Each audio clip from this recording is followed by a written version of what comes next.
Welcome to the From the 108 podcast, starring the drunk uncles of White Sox Twitter. He's a Twitter-like whore, an Instagram thirst trap, and your grandma's guilty pleasure, Beef Loaf. A West Coast attitude in a decidedly Midwest body, My Sock Summer. And your host, he's sharing obscure music thoughts to give you time to hit the bathroom, Terezi E.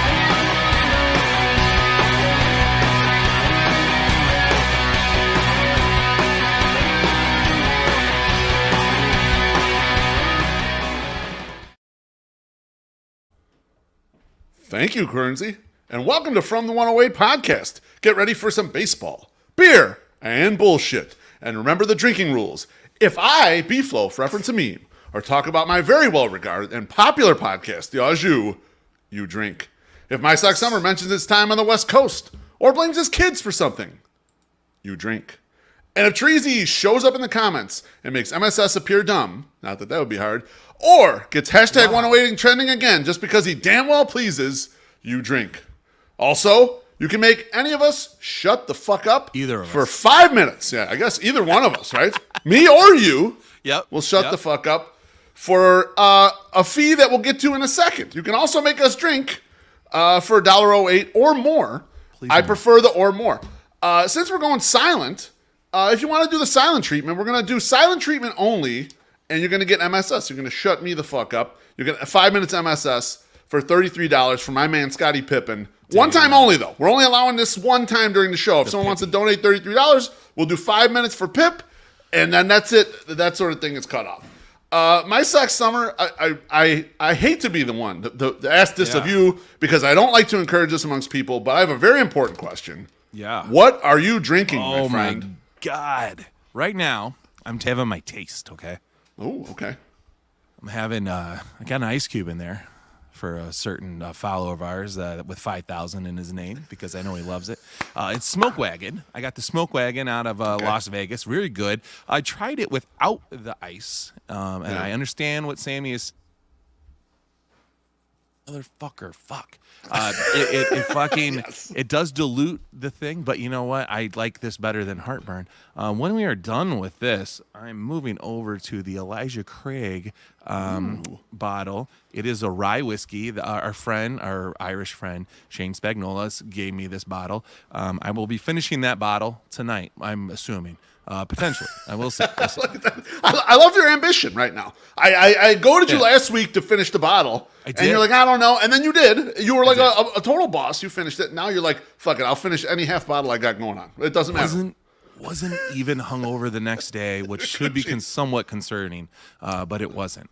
Loaf, the host of our show and the host of the Au Jus, what are you drinking tonight and is it in a fishbowl? Baby, no, it's like I put a nipple on this. I've had this bottle of VO since I won it at an auction like 6 years ago, 5 years ago or whatever, in like a basket of booze. It sat in my wine cellar for a while, and then this year I busted out. I'm like, let's start drinking VO straight up.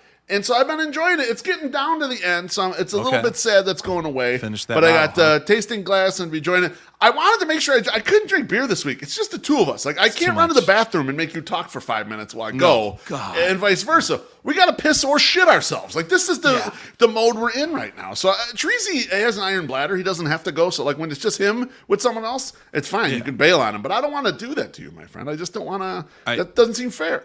I appreciate that. I feel like his ass, the juicy double, is like a camel's hump, and he stores all his beer in there. I think that's his urines. I'm not sure. Beer or urines. One or the two. Either I think that's right. Couple comments. Missy says, fight night. I don't know if there's going to be any fights, but there'll be some discussions in the back half of the podcast. A couple people coming on and, telling us what they don't like about us. John Carney says, I can't drink. I'm I'm quote unquote working. Yeah, that's right, John. You're a truck driver. No drinking for you. I'm going to work later. We'll see. And then Anthony says, salute, boys. It's Smitty from the 334 Club. That's my man, Smitty. He comes and sits in the section all the time. Appreciate you checking in here. My Sock Summer. How are you, my friend? Dude, it has been a week. As I was telling you before, let's just start this off, okay? Yeah, go for it. I have family in town for the Brewers series. They had 16 fucking tickets in section 109 because we couldn't buy 16 fucking tickets in 108, which is, that's beyond. That's all credit to us. There's I mean, only one reason that you can't get in that section is because of our lovely faces and your nose. So we are sitting in 109, and they come into town, and we party. It is my nephew's birthday on Sunday. We're having a good old time. We had the Sunday soak, and then I got to turn around after the soak in the game and go to the 50 Years of Hip Hop show, the Force Live tour with LL Cool J, Rakim, Rob Bass, Common. Dougie Fresh, not Rob Bass. Rob Bass is coming to the park. And Z-Trip is DJing behind everybody. Slick Rick is there. The Roots crew, and it is just insane. And I am just trying to stay awake because I am tired as fuck, but I'm like, I need to stay through this. So I did. Got upgraded to club level, which is very nice, but that means they shut down the whole 300 section. So it was interesting. Okay. Let's just say that. And then, so then I'm like, okay, it's fucking Monday, and we're in throes. I know I posted out there. We were looking for transportation for my daughter to get to school because there's no buses in Chicago because there's a goddamn driver shortage, which is just crazy. It's been keeping me up at night, which is just, I mean, that's adulting 101. That sucks. Like when you are like crippled with like, oh my God, I don't know how this is going to work because I can't figure it out. But it got figured out. And then we get a call yesterday that my daughter then gets accepted to her number 2 school selection, which is like a nice school down on the south side of Chicago. Beautiful. Went there today. So then everything that we had set up and planned now gets thrown out the window, and we have to figure out a new solution to the problem. So I'm assuming I won't sleep tonight. Now, it took you all summer, MSS, to solve that problem, except there's 1 week left before school starts. Exactly. Now you have just a week to solve that same problem again.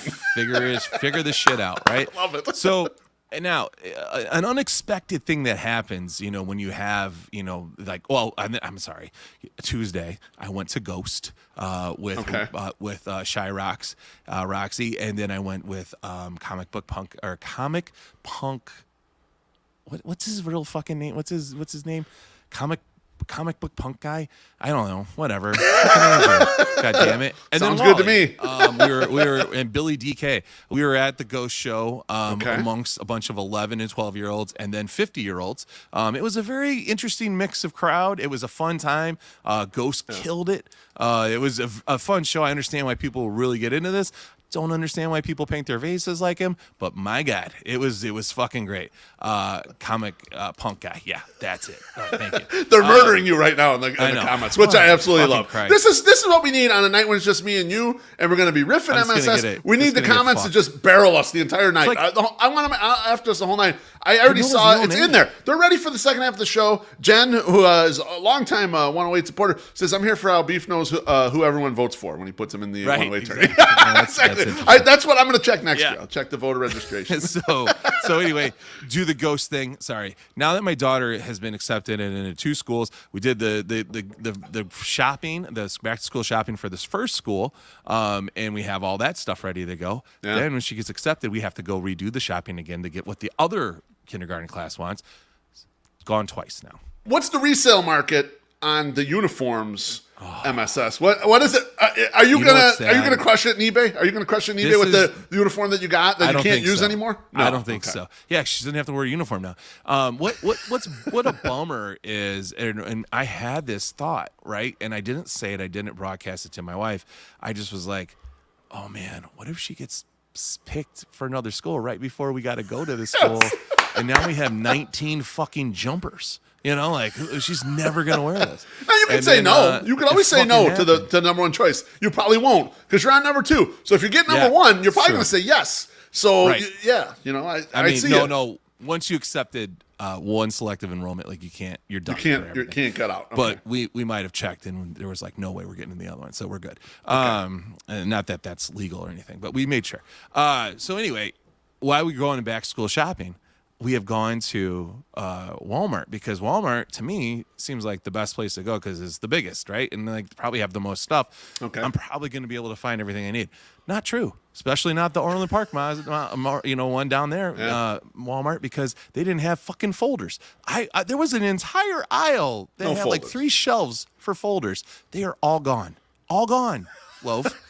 Every folder shortage. Folder is gone. And I'm like, what the fuck Now, is wait a happening? minute. Hang on a second. Let's go back because, hang on. You were getting prepared for the school year, okay? I was. And you bought stuff for the school you were going to be in. The school you were going to be in didn't require folders? Like, you didn't already have the folders? Why are you last man on the folder No, tip?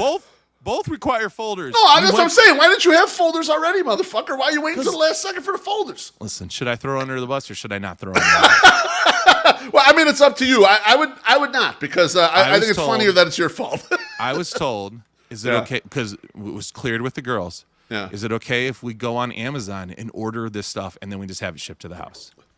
And the girls said, yeah, that's fine. Because we didn't need to get a book bag, right? Because, they got book bags. And Mrs. Beef says, I hope everyone's drinking right now because MSS is talking about his kids ruining his life. It's not ruining my life. Kids and wife, but yeah. It's true.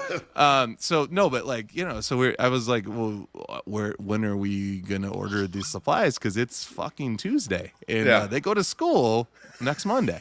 And it's like, we got to make sure that we're good. And then it's like, oh, I'll do it tonight. And Amazon's like this.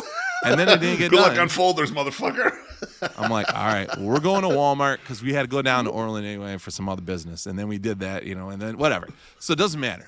That's why, okay? So we're left to the game because, first of all, we're never pre-planning anything, right? I just do things. Yeah. So we just do it. And it was fun. The girls like going and doing that crap too. So, but the side benefit of going to 2 Walmarts in fucking 2 days is that you get to go to the clearance aisle twice. Here it and is. Sometimes you find some stuff that you like, okay? Because the girls are always like, you go through toys and they're like, I want this. And it's like $87. I'm like, absolutely not. We go down that clearance aisle. I'm like, hey, look at that. It's only $2. Oh, hey, look at that. It's $3. And they find something they love just as much. You got your eyes on the wrong $87. price. The supplies you weren't worried about. Now you're buying $3 piles of junk all over the place. We were done. Andy in the comments says those kids are going to be putting their papers in a goddamn paper bag. And then your guy Burhan Luke says, Jesus HMSS, you need folders? I can get you folders. Yeah, how many teachers do you know that can get their hands on folders, in the underground market? This is usually your thing, man, using all your friends and connections. Loaf. How'd you get those fucking good tickets to the concert? You were using your friends, baby. Loaf, I am not calling in favors for something that I can do myself. I call my favors in for things that I actually fucking need help with, like driving my kid to school. Like those are things that I call favors in for. I don't call favors in for that kind of bullshit that I can just do it. So anyway, let's get to a drink here real quick. Yeah. John Nava says for MSS textbooks fees. Cheers.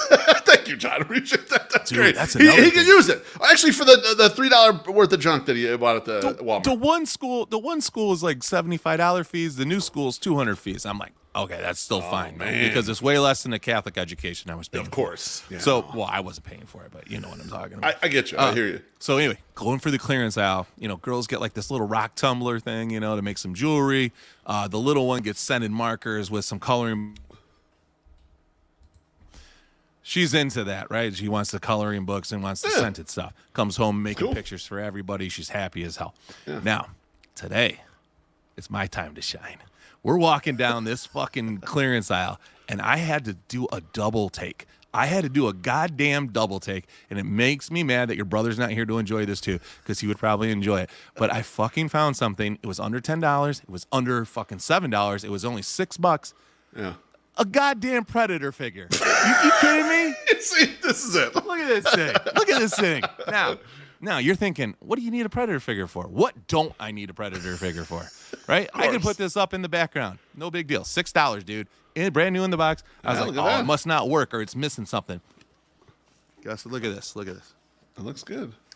Boom. Still wow. works. Oh, man. Yeah, baby. Don't shoot the audience with that thing. God damn it. Put that away. You're fucking dead, Arnold Schwarzenegger. You motherfucker. You're dead. He's going to disembowel you with his little claw thing there, too, right? $6 whole for this thing. Brand new in box.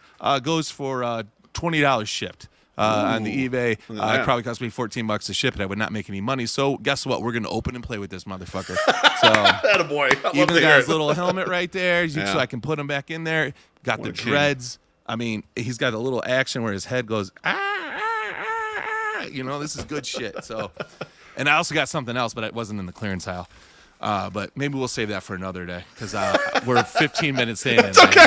I'm enjoying your story. I do like it, though. You faked that the folders weren't there so you can go an extra time to the discount rack, and then you found something beautiful for us, the Predator. I hope the Predator is on every single one of these podcasts going for the all school year. That's what I want. The funniest part about the whole thing is that the office supply stuff where you can find the folders and all that stuff is right by the clearance aisle. So it worked out like wonderfully. Couldn't have been even better. Explain how wonderful it was.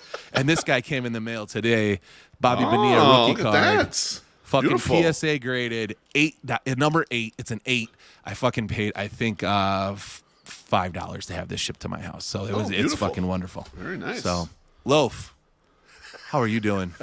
I'm good, but let's get to a few comments first. John Carney says the inevitable MSS garage sale will be epic. That's can't a read. Freudian Sorry. slip. What a Freudian slip there. Right? That's what I meant, right? I understand. Father Zoe says business beef looking very snack-like. Thank you, my friend. That's wonderful. Mrs. Beef says said that? hashtag. No, Father Zoe. And then Schloss Pappy says hashtag investments. I agree. I mean, that's what the Predator looks like right there. And then lastly, Little Yumper says he'll buy that figure. He's giving us a drink for that. Not for that price, I don't think. MSS said at least $20 ship, but thank you for the drink. Salud. Appreciate you. Now, MSS, I got an issue there. I was coming into this banter today. I was going to be very upbeat and talk about something that was maybe passionate. I did a podcast last night, but I'm going to save that for kind of later on. Okay.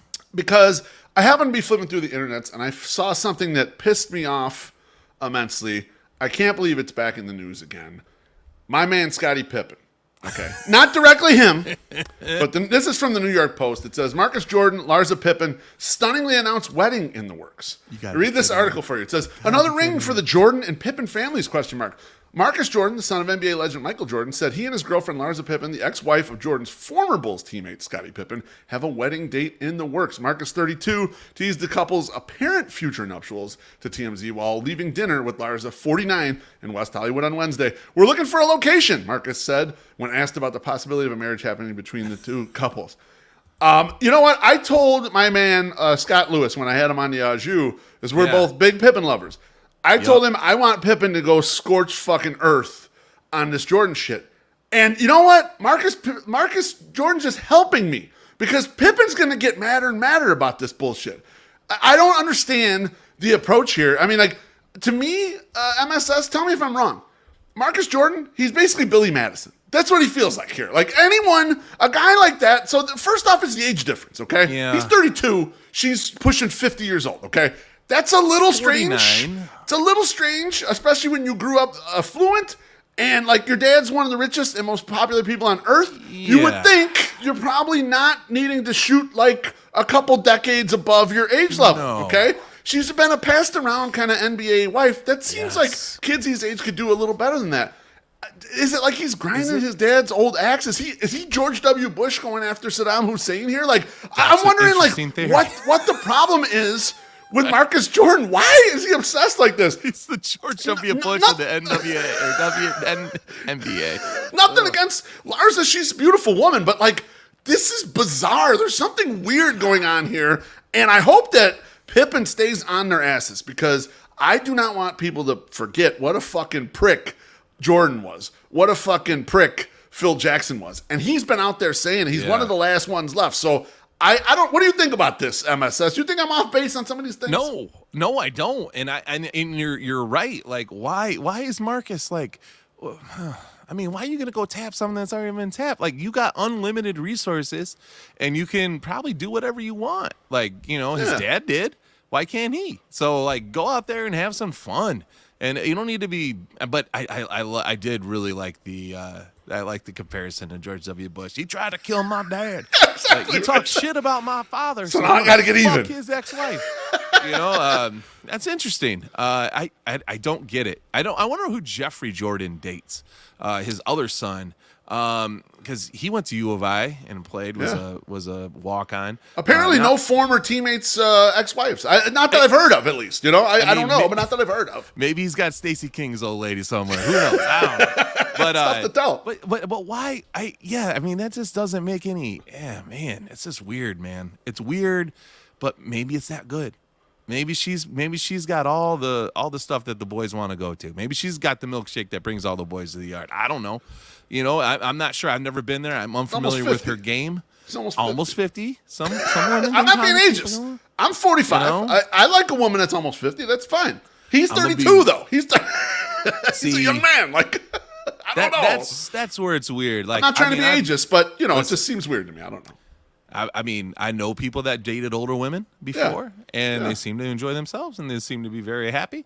Maybe he is, but never have I come across anyone that has dated somebody's ex-teammate's older ex-wife. Like I've never seen that. So I mean, I finally, I don't know. Like I would have been totally different if Pippen hadn't gone on the Stacey King podcast and talked shit, and then Stacey King did not even go, oh no, man, he's really not that bad. He didn't disagree with a goddamn thing. He's fucking horrible. Like look, if you said that, if you believed Lance Lynn backing up Keenan Middleton, then you should believe Stacey backing up Scottie Pippen about all of Jordan's bullshit. Like, Baloney says, fun fact, Jeffrey Jordan's dating Cindy Sandberg. That's a little out of the age group, too, as well. And then Brian S. says, Jeffrey's totally fucking Scott Williams' ex.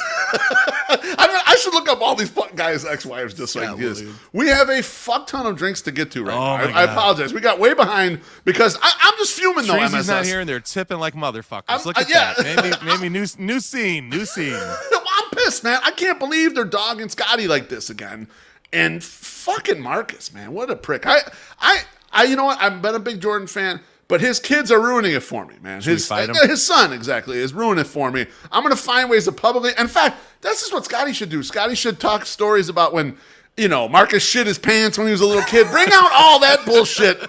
And really just pile on him. Everyone thinks Scottie's petty anyway. Who gives a shit, right? Just go for it, man. Fuck him. Get out there. Put all that shit out there is my thought. Man, I remember when you came on the floor after we won our third championship and you shit all over yourself. You was a bitch.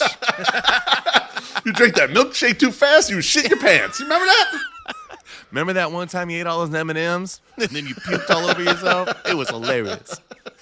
You were wearing your Z Cavaricis, and I thought that was funny. That's right. All right, let's get to some of these drinks. So, Father Zoe, he says, this chat brought to you by the Orland Park School of Not Driving Scared. Oh, he's taking a shot at you, man. Cheers, Father Zoe. I was so mad at that person. Next up is Baloney. Baloney says, love is love. Congrats, Marcus and Lars. Love is love. That's true. Right. He's angling for an invite to the wedding, I see. That is, he wants to get some shit signed by his dad. God damn it. And then Dougie Freshness says, what lasts longer, the Sox playoff window or this marriage? Oh, my God. No way. They're in love. Cheers, Dougie. Thank you. I'm just looking for what I got to get to here. Okay. And then the last drink here, it's from Drew Bogues. He says, what's up, Drew? Glad the Pippen and Jordan beef is back in the 108 pod. MSS, do you send your kids with some shrimp lunches? Oh, my God. You know what? You should get it delivered. You could do that, I would think. No? I could. But here's one thing.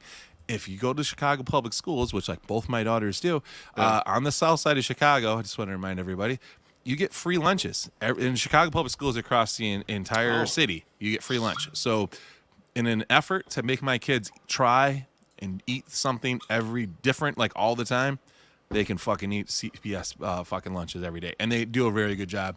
They do the parks all summer too. So my kids have been eating CPS Chicago public school food all summer. They do a fucking fantabulous job. That's wonderful. Let's get to a couple more comments here. CD44 says, Larsa was there when Marcus was shitting himself. Marcus will be there when Larsa starts shitting herself. Full circle. And then Showtime says, Scottie caught 12-year-old Marcus pulling it in his bathroom. And then Taco Glider says, long live the gilfs. I agree. No gilf slander. I'm just talking about the age difference for what seems like a even relationship or something. Yeah. I can't, I'm not saying you can't, but it seems a little odd. Let's get to one more drink here. Brian S. says, in a stunning turn, Scott Burrell's son is dating Juanita Jordan. Now, that would be funny. That would be hilarious.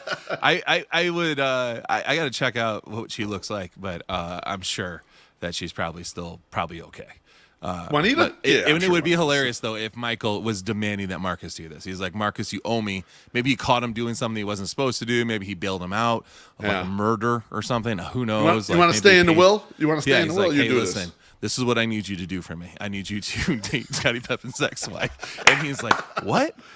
Dad, I don't know. She's really old. And then, like, let's just say Marcus just kept fucking up. So he's like, you know what you got to do now? You got to fucking marry her. Okay? And we're going to alert TMZ, and you're going to fucking rub it in Scotty's big-ass nose all over the internet. Okay? I knew you were going to go no slander there, you son of a bitch. You do it to me, and you're doing it to Scotty as well, you motherfucker. No, it's not. I figured that's why you liked him as much, because you both have dealt with this big-ass hawk fucking thing on your face, and that's what it is. Two successful big nose motherfuckers, me and Scottie Pippen. You know, I still have most of my money. Scotty don't have his. Sin City Swindler says, I'm just getting home from work. Tread easy, beef, or Lars is going to start dunking on you like Daryl Dawkins' widow. That's a good old poll. I'll probably have to tweet that out tonight when I'm hammered. My sex summer. Would you do me the duty of selling some goddamn Mazdas? Let's do this. A few weeks ago, I took the family on a road trip to Manitowoc, Wisconsin. Had a great time with the high school and college buddies celebrating a high school graduation. After the festivities had ended, I went out to start my car on Sunday, and the battery was dead.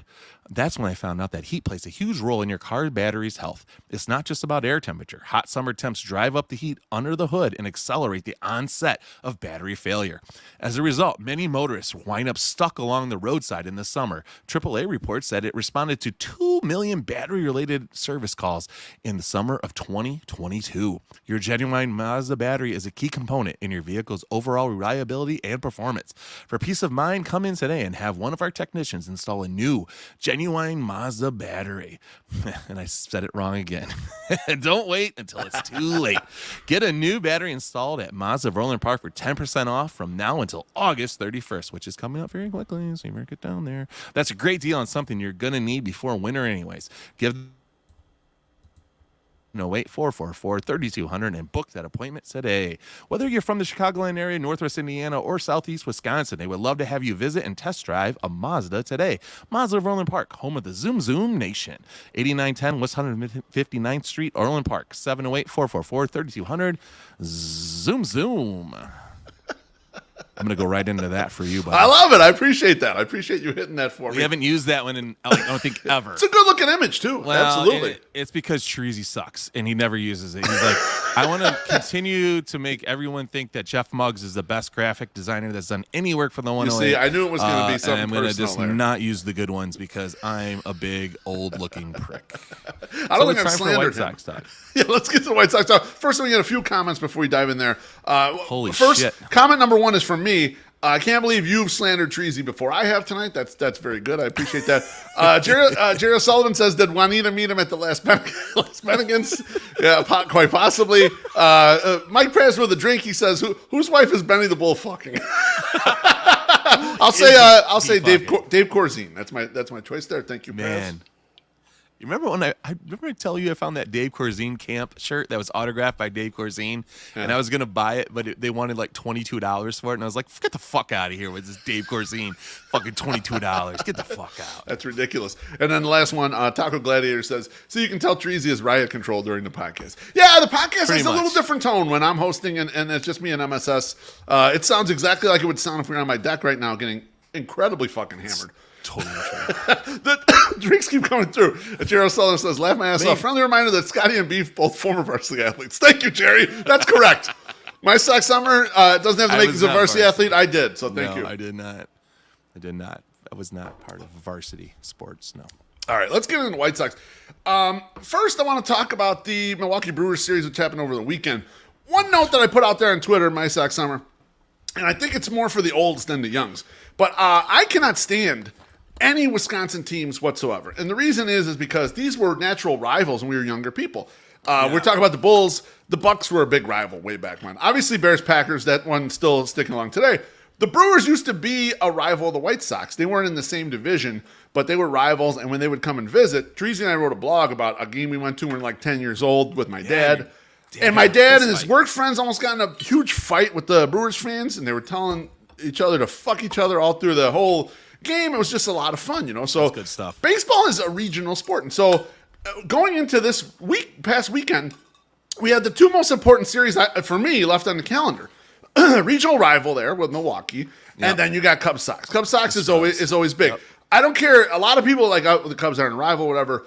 I get the concept of that they're not a rival because in the standings it's not as important. However, you always want to kick your neighbor's ass. You want to beat your neighbor in everything. There's always the rivalry of the people who are around you. You want to do better than them. So the Cubs games are always going to take that heightened, factor to it. So leading into this entire set of games, so the 5 games, 3 against the Brewers, 2 against the Cubs, I want to ask the question, and I'm going to give you a little rundown here, my Sox Summer. Yeah. What the fuck is Aaron Bummer doing right now? Okay, we thought at the time, going into the trade deadline, he might be a guy who could get traded here. Yeah. And he didn't. He ends up not getting traded. I heard some whispers. There were some deals out there for him. The White Sox felt like that wasn't enough. They're not going to give him money. Let me run down what Aaron Bummer did this weekend through this Cubs series. Just roll log on there and we can get to like what the fuck is he doing. Friday night, and I put up a GIF on Twitter after this of Lamar throwing a javelin in Revenge of the Nerds because that's what it reminded me of. Bummer comes in the 6th inning. It's 5-4. He comes in for the flailing Brian Shaw, and there's 2 people on, nobody out. Bummer, of course, gives up a single right away to Christian Yelich, and then he gives up a dribbler right in front of the mound off to the third base side a little bit by William Contreras. It's a slow roller. Bases are loaded. He tries to go home with it. He sort of does like a backhanded flip. And I told you, it was almost like Lamar in the Revenge of the Nerds with the javelins bouncing around or whatever. That was the approach. Limp wrist. He threw it 10 feet over Yasmani Grandal's head, and we got 2 runs to score right there. Brewers take the lead. Then, they end up winning that game in extra innings, okay? Fast forward to Sunday. Okay, the game's pretty much lost on Sunday. We didn't score or anything. Cease was decent, but yeah, we had a lot of boozages. Excellent Sunday soak. Bummer enters the game in the 8th inning. He starts the inning off. He summarily walks Christian Yelich. Then Yelich steals second on him. Then he walks Juan Contreras. Then Bummer throws a wild pitch, and after that he gives up a 3-run homer to Carlos Santana. Oye como va, and Bummer is out of the goddamn motherfucking game. So that's 2 stellar performances in a row. Tuesday night, he takes the hill against the Cubs and actually pitches good. Bounces back, easy inning in the 3rd, and the Sox going to win that night. We'll visit that a little bit later on. And then Wednesday night, he gives up a goddamn home run to fucking Laser Show. Tattoo, hits one in the goddamn basket, and man, was he pimping that basket home run. Magical. He could not wait to pimp that shit on Aaron Bummer. So let me ask you this question about Aaron Bummer, my Sox Summer. Yeah. Is it just that he's plain bad luck? Like Cousin Eddie in the vacation movies? Is he just bad luck? Or is he just the guy in the group where he's fine, but he just fucks everything up? You ever have a guy in the group and you go somewhere and they're like, and they're always the one at the root of the thing that gets fucked up. And they're just a normal guy, but they're a natural born fuck up. What do you think about Aaron Bummer? I would be tending to believe that, like, hey, man, this guy's just unlucky. You remember, like, Jose Quintana? Like, he'd go out there and pitch his ass off, and then, like, he never would get run support, and it just was just horrible. But, like, he's incredibly, incredibly unlucky because it seems to happen almost every time he goes out. Like, you just mentioned 3 times, and he fucked up 2 out of the 3 times. You can't fuck up 66% of the time and claim unluckiness. Like that just seems unfair, and it's not how numbers work. I'm not an accountant, okay? Right. I did live out west, but I was not an accountant, so I don't know if that's how that works. But I think that he is just not the person that he used to be or potentially could be. Yeah. I think his head it's too much in his head this year, and I think he's trying to overcompensate because he knows he's fucked up. So he's like, I'm not going to fuck up now, and then he fucks up because he's trying not to fuck up, which then creates the fuck up.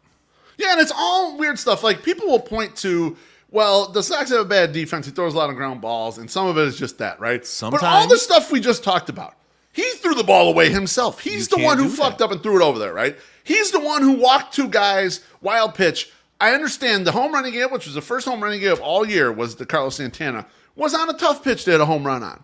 Regardless, the guy still hit a fucking home run off him. So he shit all over himself there. And he gives up a home run to Nick Madrigal, who has no power, basically. How do you, be the guy who gives that up? How many home runs does Nick Madrigal have? He's got 2 this year. 2. 2 home runs. 2. And I'm assuming he's had more than 2 at-bats. So, hey, let's just, come on. Come on, Aaron. You can't be giving this little short midget a home run, a basket shot, which is a little cheap. But, you know, hey, I mean, apparently that would have been... Should Madrigal be allowed to pimp the basket shot?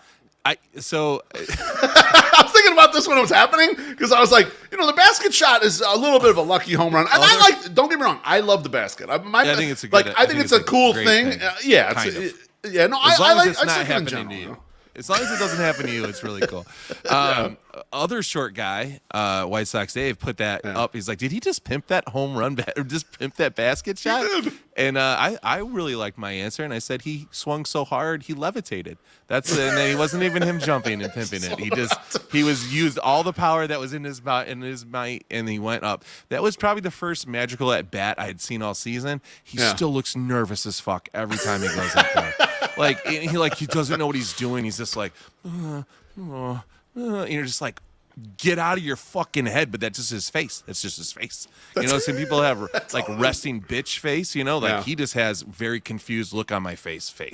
Because he's just odd. He's an odd dude. He's an odd short dude. It's a weirdly built height. Yes. I mean, I heard a hilarious rumor about him, but I can't say it on here. So let me know afterwards. We'll talk about a hilarious rumor I heard about Nick Magical. In the comments, let's get to Jr. told you that. Let's get to a few of these. Timothy Maher says, Aaron, Ziggy Zabatka Bummer. That's a good one right there. And Gabe Bearstown Show says, Bummer screwed up like Jay Cutler. Yeah, you know what? That is kind of a good parallel, right? Because they're both pretty good. But then, shit just gets fucked up around them. I don't understand why they get fucked up. It's crazy. In the comments are also saying that that's more home runs than TA. That's both Tim Maher and then Sammy Davis 5K. And then Sammy Davis 5K says, per Alex Rude, that home run was a .09 expected batting average. Yeah, that 90 batting average. Yeah, that ball's caught mostly in most places. But the basket is extremely helpful. MSS, I'd heard this theory about Bummer. Yeah. From our guy Wendell, who sits in section 110. Yeah. And I think he probably has put it on Twitter, but he's also told me, personally, he's like, some of the problem with Aaron Bummer is that he gives up these ground balls, but he's horrible at fielding his own position. Meaning, he doesn't scoop up. Like a pitcher in softball, they got to cover their hole or whatever. Oh, yeah. He's horrendous at it. And when he fucking launched that ball over Grandal's head, that was the first thing that came to my mind. I'm like, this dude's been saying this for a while. This guy cannot field this position. And sure enough, he fucking backhand launches some shit over the guy's head. I'm like, this motherfucker. Hey, listen, he's out there for his arm, not out there for his glove. Okay? All right? That's the Griffo way. I guess. maybe Northbrook Bob's right. He hates Northbrook Bob. Maybe he hates all of us. Aaron Bummer hates every single one of us. That could be the verdict right there. I'm not sure. Jumping off of Aaron Bummer here. The one shining light of the Brewers series where they get swept, in my opinion, was Jesse Scholtens. Jesse Scholtens had himself a really nice game. Saturday night, he goes out there and gives his first 6 innings, no runs on only 83 pitches. And we're riding high. The Sox are up 2-0. Like you said, you had about 20 people in 109 hanging out and chilling, just having the time of your lives. And then the 7th inning rolls around, and I don't know how you reacted, but when I saw that they were putting Jesse Scholtens back in, I was not happy at all. What were you thinking when you went back out on the mound? I mean, same thing. You're like, hey, you've rolled the dice. Like, you got away with it, and now you're pushing. And you might get caught. Like, you shouldn't do this. And, well, what happened, Lo? That's exactly what happened. He goes out there, and the next 14 pitches he throws are a total disaster. Base runners, the game's tied. He has a walk. He gets hit around. So all things that are uncharacteristic of the rest of the start. Jesse Scholtens was very good. Pedro went with the Lance Lynn plan here, unfortunately. And it's hilarious, and when I say the Lance Lynn plan, I mean, no matter how bad Lance Lynn pitched, he left Lance Lynn's ass in there for 95 to 110 pitches every single game. Lance could go up 7 runs in the first 2 innings. He was not coming out. He was staying in there. It was just like, I'm programmed. I'm a robot. I only can put this guy out there for as many pitches as he's supposed to throw. I was upset not only because the White Sox lost a winnable game, which, okay, we're behind the 8 ball here. We're a winnable game. Who gives a fuck? But part of it, my Sox number is he talked about the difference between choosing for development or going for victories. Oh. Okay. And then he blows both by doing this, in my personal opinion. Because think about the confidence of a Jesse Scholtens. If he throws 6 innings of shutout against the Brewers, he hasn't been starting that long. He comes out here, he throws BBs on a Saturday night. and it's a good-sized crowd, almost 30,000 people there. And that's a great, like, going to the dugout, fucking get in the showers, 6 innings, no runs, nothing. Of course, He drags him back out there. He gives up 2 runs while he's in there. He leaves runners on. Of course, Brian Shaw, who now pitches every day for the White Sox, not sure if you guys noticed, he's in there every day. He gives up the booty, and the Sox lose, and he gets the fucking loss for that game after he pitched great. I was so pissed because I felt like not only did Pedro blow the game, but he blew the key development part, the mental part. Is there something, like, you mentioned it briefly, you guys talked about this on the podcast last night with Junior, Blackout show, right? Blackout show. And like, you guys talked about, like, Jake Berger and, like, what, and Junior was like, what did he do to somebody in the front office, to, like, have this vendetta against him because they fucking hated him. And then they traded him, and he did so well for them, and they're like, fuck you, get out of here. Lance Lynn, same deal. Like, okay, he was obviously hated by somebody because he got traded, get rid of him. Get him out of here. And then didn't feel like, oh, hey, Sox are really nice and respectful, blah, blah, blah. I'm going to be respectful too. No, fuck you out the door. Keenan is totally correct. Fuck, he's totally right. He's not wrong. I was there for a long time. There's no organization. So now is Jesse Schulten's, like, hated by people too? And Pedro's like, listen, I know you just did a really good performance, and I could put in this huge fucking high money bullpen arms. Any of these guys, we have all these guys. Well, they're gone now. The money guys are gone. True. That's true. Bummer's the only money guy left, and his Friday night was not so great. Just shot a hole in my whole fucking theory that I thought up. I was drinking this fucking delicious Elijah Craig straight bourbon rye. But no, it's like maybe he's just like, hey, I got to make this guy wear it, or I got to show that he's wrong. Maybe pre-season he was like, Jesse Schultens is not a starting pitcher, and like to show that his acumen is correct. We're gonna fucking make him go out there and try to do more than what he should. Like, he definitely should have brought somebody in. Let some of these guys come in and fucking do. I don't. It's just frustrating, Loaf. It's frustrating. Yeah, it is frustrating. And MSS, I could see that side of it, and I couldn't decide if it was that or if he was like Lenny and he just loved his pet to death there. Kind of like, he just like loved him too much and then exposed him to some shit he shouldn't have been exposed to. I don't know, but all the results ended up being was bad. And like, you could have given him a shot there to like, right off into the showers and rub one out as a 6 inning no run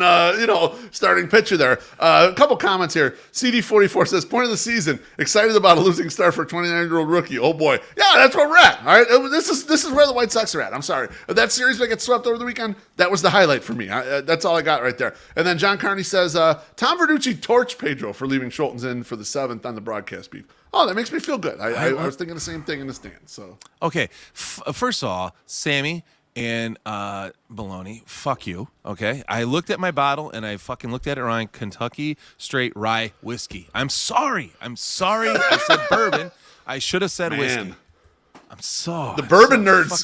The pocket protectors are flying everywhere from the fucking bourbon nerds. Let me put both their comments up there. The reason I got out of a lot of the craft beer game was because of the fucking craft beer fucking goddamn snobs, and it's fucking now you're making me want to give up my bourbon stuff. And both these assholes would take my bottles. I know they would because they're dicks and they will take my shit.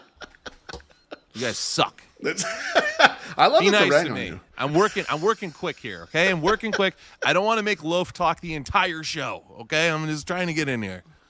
Oh, I definitely will not talk the entire show. Not at all, my friend. I'm trying hard. The White Sox, after that horrendous series against Milwaukee, and they're blowing it for old fans like me because I take the Milwaukee series seriously. I want to beat Milwaukee. I don't like Milwaukee fans, and I hate Wisconsin teams. So the White Sox personally went after me. Then they've got to go up to Wrigley Field and play a 2-game set, Tuesday and Wednesday, against the Cubs. Tuesday night couldn't have been better. Couldn't have worked out more poetically, my Sox summer. Our final Tuesday night was beautiful. Our last big series of the year. Fast forward to the 7th inning. The game's tied at 3. Luis Roberts at the plate. Merriweather hangs him a slider, 2-2 count, 2 outs, and he smashes one deep into the night, 422 feet. Not only does he smash one into the night, he turns around and flips his bat, and then yes, get that up there. Get that back up there. Sorry, a little too quick. Sorry. Get that up there. No, that's good. And then he tells some of the people in the crowd, he tells those two kids from Naperville that, got their daddy's tickets back there to just be quiet as they send them expletives. The two kids from Naperville that tell everybody they live in Chicago. That's absolutely right. They're allowed to curse at minorities. That's why they're throwing the middle finger at Luis Robert. And he just told them shh. And it was beautiful. And you know what? The whole year watching Luis Robert develop, Luis Robert still does some things you wish he wouldn't do. His pinky was hurting coming into the game, so I was concerned if he was going to be doing the one-arm swing and shit. And then he still swings at too many sliders in the dirt. He's not as, he's not as patient of a player as you'd like him to be, but he's patient enough, my Sox Summer, to wait for a goddamn mistake and absolutely fuck it. Crush it into the sky. And I put up a meme that he deep-dicked your team. And anytime he does something like that, that was a game winner. Anytime he does something like that, absolutely love it. That's just all we're playing for at this point to watch that. Am I right? It is, and it's sad, but it's also that's kind of sports, right? Like you want to beat your most. You just talking about the Milwaukee team, teams that are you want to beat your neighbors. You want to beat the people that live in your fucking house too. It's little brother, big brother. I'm sorry, that's just kind of what it is. Sometimes they get a lot of credit, a lot of fucking hype, a lot of fucking eyes. People love Wrigley Field. People love the north side of Chicago. South side of Chicago gets looked down upon by certain people, especially not from Illinois or from the city. Hello. And then it's coming in, and there's like fucking let us beat the Great White Hopes up there. Let's just beat them. And we beat them that night and beat them majestically. And it was just so much fun. That was awesome. Watching them flip people off, watching Sox chick scream at people in really good seats, mind you, and people telling her to fuck off. Like, I don't know what these people have. Like, do you have a death sentence? Why would you tell Sox chick to She's a fuck passionate off? fan. I don't think you want to do that. She turned around to her husband and was like, "Let's fucking go. I'm ready to go." And then got back into it with people. And he's like, he kept touching her on the shoulder. He's like, "Baby, be respectful. Baby, be respectful." Because there was a guy next to him like going, hey. And I just want to be like, shut the fuck up, dude. You just like, get out of the way. She's going to fuck you up too. You should have been like, you know what? You have a right to speak your mind, like do your thing, But no, that night was great. Tuesday was wonderful. Like, absolutely. It was really fun. No, and Sox Twitter was dunking on Cubs fans. It was gloating, and it was so good. Like I said, it's the last big series of the year, really, because I think a lot of Sox fans will be tuned out, after that the Cubs series, just because they're not playing for anything. There's no real like, oh, here's a matchup you've been waiting on. It's you had the back-to-back series. You had the neighbor to the north, far north, and then the neighbor to the close north, and these are the ones you're looking for. And so, it was fun. It was iconic. The Luis Robert home run and turnaround and all that stuff is going to be part of the White Sox-Cubs rivalry for the rest of time. That's going to be just one of the things we all remember. I saw my man Tom Paints, who I thought was just in the NFT game. I didn't realize he still painted stuff. I thought he was selling like scam internet stuff, but he painted it. So he drew it and painted it. So, Tom, I'm glad you're back. You're not scamming people with NFTs on the internet. You're making a physical product. And I saw people were going to buy it, so that's good. Can I cool. buy that? Can I buy the NFT? Well, that's... I want to buy the 8-bit version of that. Like, I might have to create that shirt and put it in the fucking thing. You've always been on me. We've got to get new 108 ideas. Maybe we do the 8-bit version of Chad and Kyle flipping off at Luis Robert. Who knows? So that's probably says it's a great painting. Yeah, no doubt. Tom's talented, but he took it the right way though. When I busted his balls, I asked him if it was an NFT when he had showed the picture of the painting, and so he batted back nicely. That was fun. But it was a glorious Tuesday night. And then my Sox Summer, you were a little, enamored with the reaction that you got from Luis Robert. I'd love for you to run with this right here. I was like reading a Scott Merkin article, which is just fucking bizarre, right? And I'm like, okay, I'm just gonna read this because, Scott Merkin does the job that a lot of people don't want to do. They cover the team, they're in there. Well, James Fingen wanted to do it, but the Athletic said, no, you can't do that anymore. Get the fuck out. Yeah. So he's covering the team, and he reads this article, and one of the quotes in the article kind of like stood out to me, and I was like, huh. And Luis Robert said this, and it says, "You enjoy playing in this crowd and a full stadium, full house," said Robert, through interpreter Billy Russo, who I still need a bobblehead from, so Billy, hook me up. "The atmosphere in this rivalry is always going to be there." And I'm like, damn, did he just pull a Jerry and call out White Sox fans for not showing up to the park? Because he's like, it's really fun to play in front of a full house. It's really fun to do this. And now I'm like, okay, maybe it's just Luis. He's excited. That's fun. It is fun to play in front of fucking 40,000 people. Like, I get it. And it's fun to fucking smash a home run in their fucking faces too. Yep. Right? Like, so that's good. But it's also really fun to do it in front of your hometown or your home crowd when there's 40,000 people there, or 3988 or whatever the fuck it is. Whatever full house is. Yeah. So I was reading more, and I heard it. I think I heard it on the Score. I heard it somewhere where they're like, "Oh man, Pedro Grifol loves Wrigley Field too." And he's like, "Yeah." He's like, "Oh, I love the full house. I love having all the fans there. It's iconic." And then I read a whole fucking article about he was like going to every point in the stadium and looking it out because it's so historic and he loves it and blah, blah, blah, blah, blah, blah. And I'm like, what the fuck? I'm like, get off your knees, Pedro. It's a building on the north side of Chicago. Like, fucking calm down. It's not going to come. It won't marry you because it's a building. You can't do it. And it was just so frustrating to see this. Like, even in our moment of glory, we're getting fucking backhanded compliments, or they're giving compliments to the goddamn Wrigley Field, which smells like urine. I mean, stadium ops, not bad. You get in that game pretty easy. It's pretty nice to go in there. MSS, the ballpark's better than it used to be. It's improved. It's improved. I agree. Yeah. But it's your most hated rival. Yeah. Ozzie Jr., not Ozzie Jr., Ozzie Guillen said it correctly when he was like, "I hate this place. I hate coming here. I hate being here." He's like, "I'm going to play right into the hands of my fucking base and the people that support me and the people that indirectly pay my salary." Right? You can't sit there and compliment the people even after you beat them. You know what? Compliment them might have given them the win the next day. You never know. Like, you don't do it. Just don't say. You'd be like, you know what? It's fun, but you know what? I really like playing in front of our fans because our fans are passionate, or whatever. But like, it just seemed like they slighted us just a little bit. And like, listening to you last night on that podcast, Junior said the same thing. He was like, Pedro's been there twice. And he's telling everybody how much he loves it. It's like, I feel like he's maybe pining for the Rossi job when it opens up. He's like, listen, spraying all fields for looking for something. I heard it worked in reverse with Ricky Renteria. Like, he got sent over to the other side, so maybe they'll send me over there. Like, like, hey, I got 1 year under my belt. Who knows? Maybe they'll bring me in. I don't know. I was just so pissed. I was just very pissed to hear that, and I was like, man, is he calling this out? Is he calling the fans out? And how we get a full house, Blow?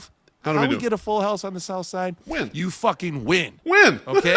You win. Like, there's only one reason people are going to Wrigley in fucking droves, and it's because the team has playoff, hopes.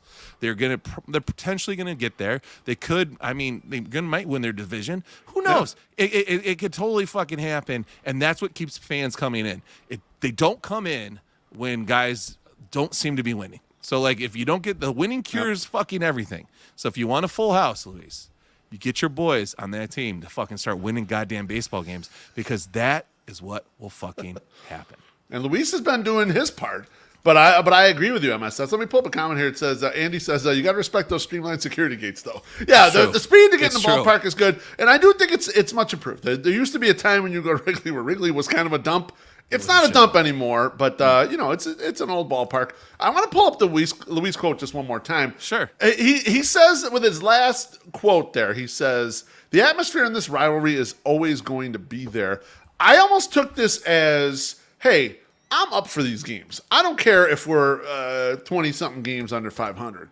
I want to win, and the reason why I hit he didn't was a walk-off home run, but he hit the go-ahead home run is I'm still up. My mind is still in these goddamn games, and I'm trying to win this. And so I appreciated that. But I did think it was funny, all the Pedro stuff. And it's like, Pedro could have and should have played it in a more, obtuse way towards the Cubs. He should have created a little bit of animosity, even if it wasn't there, just because that's good PR for him.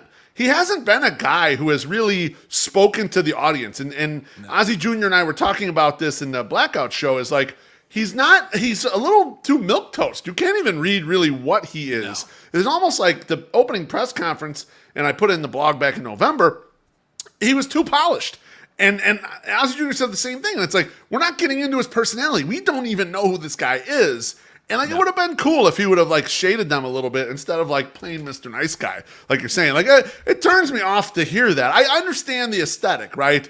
It's a historic ballpark, and you're a big baseball-y guy. So maybe he thought, oh, I'm gonna show how baseball-y I am by doing this. But we would rather hear, he went overboard. Fuck this place. I want to beat them today. I want to kick their ass tomorrow. You know, that's the kind of shit we want to hear. He just went overboard, though. Like, it's like the guy that's cheating and then was like, no, baby, I love you. No, seriously, like, everything you do. Like, I love to smell your farts. I love to smell this. I love when you do all these bad things that I hate. You know, like, or continually, like, you're playing it up too much. Like, you can't oversell it. Like, right. I went to every angle of the ballpark. It's like, motherfucker, get down there and hit some fungos to some of these motherfucking guys so they can get it. Hit some fungos a fucking bummer so he can throw the ball where he's supposed to throw the ball. Like, get him on the fielding. Jesus Christ. Absolutely. Jerry O'Sullivan says, Pedro's too busy thinking of his favorite Fleetwood Mac song. Say anything bad about the Cubs? I agree with that. So the flowery language, it's all rumors. that. It's rumors. That's the album. That's the name of the album, right? Is that the name of the song too? I mean, I can't remember if it's the name of the song, but it's the name of the album. Like everyone just says rumors. Hey, listen, what's your favorite Fleetwood Mac song? Rumors. There was they probably don't say that. So we roll into Wednesday. They don't say straight bourbon rye whiskey, so they don't. Say that. You're really killing it tonight with those. So we roll into Wednesday, and the White Sox actually play a decent game starting through there. They lead 3-0. Mike Clevenger was delicious. 7 innings, no runs. Like he pitched really well. He hit 98 on the gun. Like he hasn't done that all year. You suspected, maybe a little enhanced. Hey, we'll take it. Cocaine. We're we're not an anti-performance enhancing drug show. We want you to be popped up on everything you need to get the job done. Greenies. So Whiteys. We're going great. We go to the top of the 8th inning. Fucking White Sox load the bases. And then they pull the biggest White Sox they could possibly pull. Michael Fulmer comes into the game. And Luis Robert, Andrew Vaughn, and Yoel Moncada all fucking strike out. And once that happened, like you can look on Twitter. Sox Twitter was like, we are fucked. They knew the signal of doing a total White Sox. We are absolutely fucked here. And of course, everything starts unraveling there. Bummer comes in, the aforementioned home run to Nick Madrigal to make it 3-1. And then Gregory Santos using on back-to-back nights. Now, the night before, he'd thrown a 5-inning save. Only 16 pitches, but still the adrenaline and everything, the stress of a 5-inning save. Not 5-inning, 5-out save, sorry. I misspoke. He comes in, and he doesn't record an out. Double to Bellinger. He walks Swanson, and then he works to a 2-2 count to Christopher Morel, and he leaves a fastball right in the middle of the plate. And that's Christopher Morel will crush a fastball in the middle of the plate. Like every Sox fan was thinking to themselves, do not throw this guy a fastball, slider off the plate. If you walk the guy, who cares? But he's probably going to swing because he strikes out 35% of the time. Of course, he leaves one right in the middle, and the White Sox lose that game in the most White Sox way possible. My Sox summer, how were you feeling after the game? So the wife is sitting on the couch, like barely paying attention. Like she's filling out school forms for the second school now. And she's like, oh, the game's over? And I was like, yeah, they just lost. She's like, oh, that was really quick. I thought there was going to be more. No, they just fucking gave it up right there. I mean, once they had the bases loaded, and you had 3 guys come up that are supposed to be helpful for this. I mean, Moncada is not so much, right? His hope is kind of faded, like. But he has played a little bit better last week or two, So he has. Your brain is like, well, maybe, Right, but the expectations for him are much, much lower than they are for Absolutely. Andrew Vaughn and Luis Robert, right? Yep. And Robert, the Cubs went to the blueprint. Low and away. That's all you got to do with Luis Robert. We could have struck out Luis Robert if we could throw to that one part of the plate. Like we could get him every fucking time because he just chases that shit, And it's like he was just in the moment, and then you're like, okay, well that's one, and then damn it, Vaughn comes up and he's just like, same thing, same fucking thing, and you're like, he struck out really quick, and then fucking Moncada, you're like, we're done. We're done. Exactly. Exactly. A brutal end to that series. And a brutal end to what I consider the end of like baseball that White Sox fans, and I'll say the broader group of White Sox fans, the diehards, the people that are sick, like drug addicts, like us, we're going to keep watching and we're going to keep paying attention. And a lot of you in the comments are going to keep watching and paying attention. But the average White Sox fan is like, they're tuned out. They're going to be tuned out after this. So that's a very bad lasting memory. That's not a thing to build on for 2024 at all, in my personal Nothing to build upon. Nothing to build upon. It didn't, that was not what Pedro intended. I'm sure for his culture that he's building there. Stephen Bardo with the drink for us. He says, "Can't we fire Pedro but keep his daughters here? Cheers, fellas." I knew it was going there. I almost said it last night on the show with Ozzie Guillen Jr., but I held back because, the age proximity of, his parents or whatever. But Pedro's wife is a smoke show. Like Tom Fornelli and I talked about it the first time I had Fornelli on, and she is hot. So like that's understandable. Like that's the one reason why I think, the players might have confidence in Pedro because he got a hot wife. But well, I don't know. Fairly not. She's a Bible thumper, probably. Too. So those guys. Some guys might love that. Some guys are into that. They're always wearing big crosses. Like my man Wally Money does. He's a big Jesus guy. He's got that gold on. Yeah, he's getting his praise on. My Sox number. Would you go ahead and sell me some shrimp? You know what, folks? Our limited edition shrimp side shirt is now available separately at 2120 South Canal Street for only $12. And now, folks, I'll let you know they have sold out of regular sizes. So if you are 2X and up, get your ass over to 2120 South Canal Street. And for $12, you can get this famous shrimp side shirt that I am wearing right now. And I can see one of our guests in the back is wearing too. Sizes from 2XL to 6XL, and limited quantities remain. So you better stop by. Also, if you're headed to a game soon, Lawrence's on Canal Street is open 24 hours. So rest assured that even if the game runs late or you come into town early, they are there serving up your favorites with a huge spacious patio. And now it's starting to cool off. Eating outside is always in play. It's a great experience for the whole family. Lawrence's Fish and Shrimp have 3 other locations. 3242 West 87th Street in Chicago, 50 South Manheim Road in Hillside, 3248 Vollmer Road in Olympia Fields, and visit them online at lawrencesfishandshrimp.com to see their menus and to place an order. Lawrence's Fish and Shrimp, Chicago's favorite shrimp house since 1950.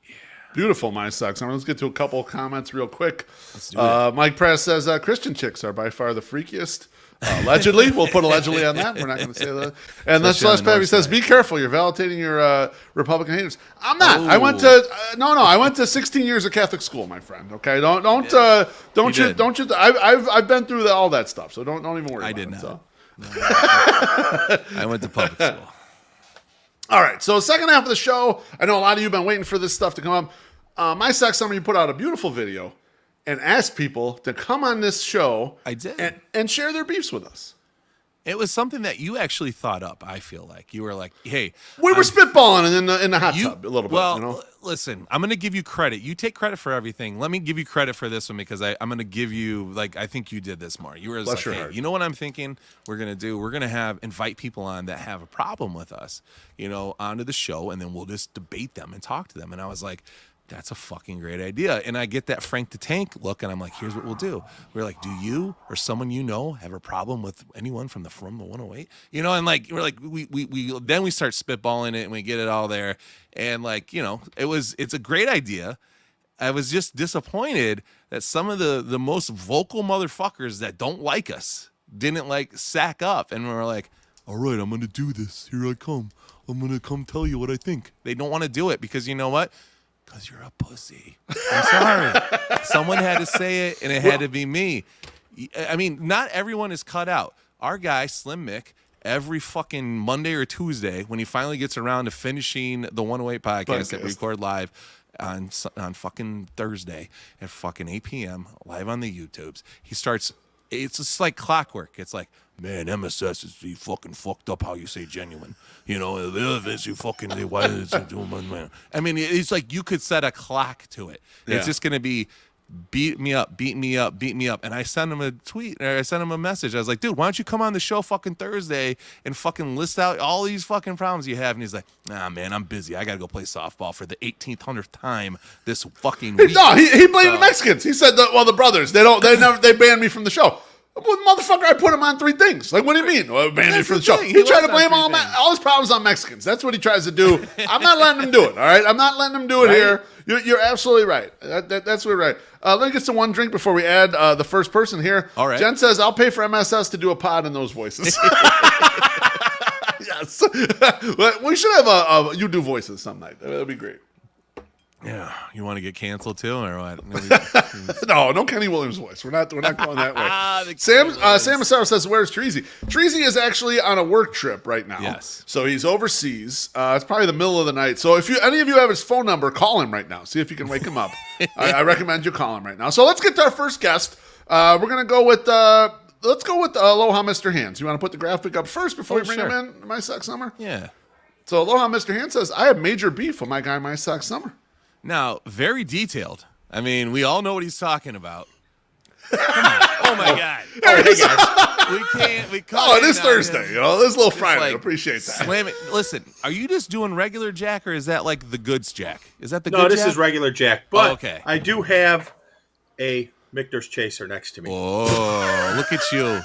Look at you and your Jack and a bourbon chaser. I love it. Yeah. This is one of my shrimp side. Yeah, exactly. Gorgeous. 108 hat too, still available in the stores. Aloha, We're Mr. like Hand. twins, basically. Right Aloha, Mr. Hand.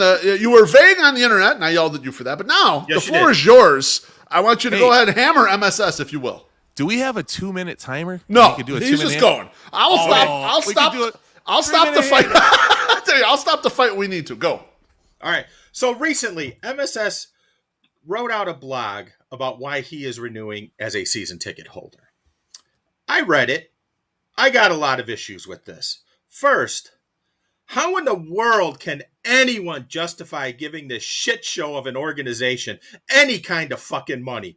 MSS being their little troll again, going out there being their little suck ass.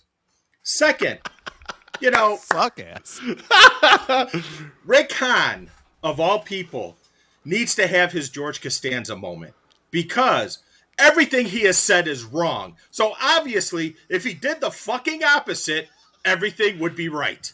He needs to fucking man up and go, this is my idea. So let me do the fucking opposite. Maybe then they would have a World Series team instead of this shit show that they currently have. Now, and for anyone who doesn't believe me, I will quote one thing that sums it up perfectly. Remember Rick Hahn saying how he needed to regain the trust of the fans before the season started. How did that go? Great job, Rick. Perfect. This organization does not believe in the necessary things to be a 21st century fucking business. You still have to empty your pocket and put all your shit in a little fucking basket or in that little fucking tray thing, whatever, so you could get in through security.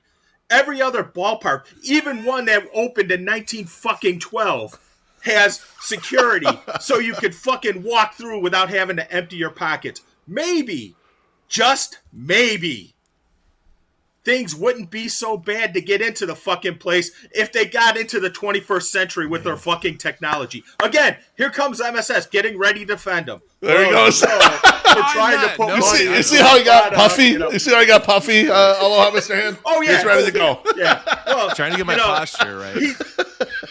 He's naturally puffy, Come on. Yes. Come on. I'll take it. I mean, come on, really. And, roster-wise, this team does not believe in the greatest ability of all for their players. Availability. I don't give a shit how much fucking talent you have. Kerry Wood, Mark Pryor, what was the knock on them? They were never available. How many fucking IL stints have you got from Moncada? Have you got from TA? Have you got from Eloy? Eloy fucking runs and he fucking hurts himself. Jesus Christ. I fucking run. I only hurt myself sometimes. He hurts himself more than I fucking do. And I'm the fucking idiot who stepped in a pothole and broke his ankle. Oh, that's correct. Check mark, ding. Yes. So, I will wear that one because it's the fucking truth, And of course, you mentioned this earlier. Well, if the fans came out to the park, we would be able to afford getting better players. Well, you know what, Kenny? Fuck you. For the simple fact that, Jesus Christ, you want to fan shame? Well, guess what? 2024, you're not going to have many fucking fans to shame because they're going to tell you to go fuck yourself. And also, let me say this. I am actually, in a masochistic sort of way, I really am looking forward to the season ticket renewal invoice because I really want to know how they're going to fucking sell this. I really want to know how they're going to fucking sell this because this is high comedy. They're probably going to have MSS on a fucking commercial going, come out to beautiful guaranteed rate field. He'll sound like fucking Hawk Harrelson. Yes. Dang. Wow, was that the end or do I have more time? Oh, I got more time. You got time. You got time. Go. It restarted. So, I think the slogan for the 2024 White Sox, and this is something MSS could put on a T-shirt and sell for them. I could see MSS selling this shirt in the fucking stand in section 108, 109. That souvenir stand back there. Yeah, I can see MSS hawking this shirt. The 2024 slogan for the Chicago White Sox: "We don't care and it shows." Another Seinfeld reference. I mean, come on. You mean to tell me? Oh, what do you mean? Come on. Yeah, Here we go. Defend them. Tell me how they're going to sell this. My Sox summer, the floor's yours. Yes. I will just say this, and there's only one question that we need. You are a long-time season ticket holder, right? Longer than you, fucker.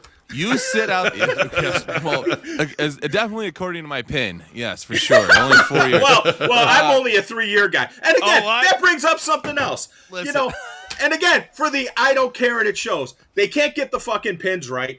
I mean, and Beef, you mentioned this last week when the whole Keenan Middleton thing went down with the scoreboard. There's at least one mistake on the scoreboard almost every fucking game. Jesus Christ. You would tweet them. Fucking care. And I would tweet them. You would tweet them, and then I asked you. We were laughing about one. I'm like, "Aren't you going to tweet it?" You're like, "I can't. I have to tweet 5 a game. I'll be on Twitter the entire time." I'm like, "Okay, fair enough. There's so many. It's not even worth tweeting anymore." And it's not like MSS is probably being bribed with a date with Violet Myers to the game. No. Him and Violet Myers going to sit in the fucking scout seats or something and hold hands. Yep. But just bobbleheads. Hello. Yeah. And again, MSS supporting the team going, Billy Russo, I need a bobblehead hookup. I do need one. Don't forget about me. That's a nice one. I need that one.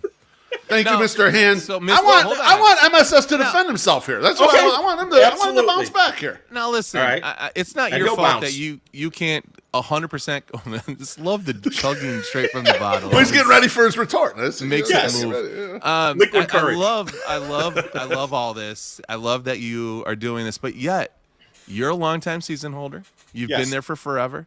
I'm not telling you what to do, right? I'm telling you what I'm doing, and just give a nice little fun, fuzzy story about a child getting a ball, and everyone took it a little personally, which is fine. Now, here's what it comes down to. Everyone knows what I'm doing going into next season. Yeah. Mr. Hand, are you renewing your season tickets for next season?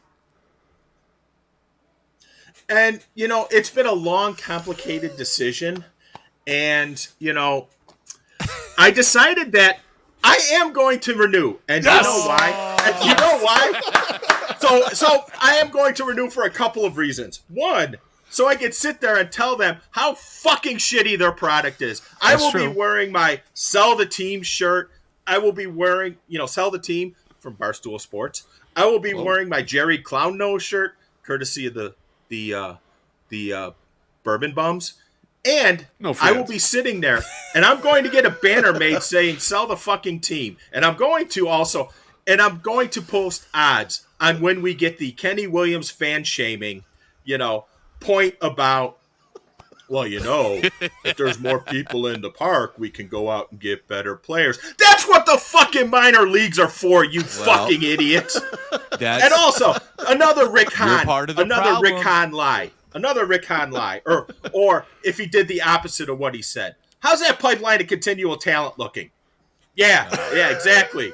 You know, that ties right into the availability factor. But I am also renewing just for two other reasons. One, so I can enjoy the company of you fine fellows. Right. And two, so I could sit there and make MSS's life miserable, telling him all the ways that this shitty team does not deserve his support.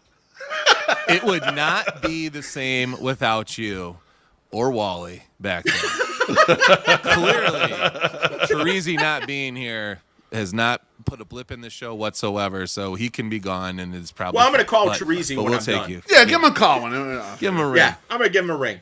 Mr. Hand, thank you so much. That was a great way to start this goddamn thing. We'll catch you at the ballpark. Love you, my friend. Sounds good, man. Talk to you guys later. Hang in there. Thank you. Mr. Hand. Oh, we both did it at the same time. That was tremendous. That was a great start. It was a great way to come out of the gate.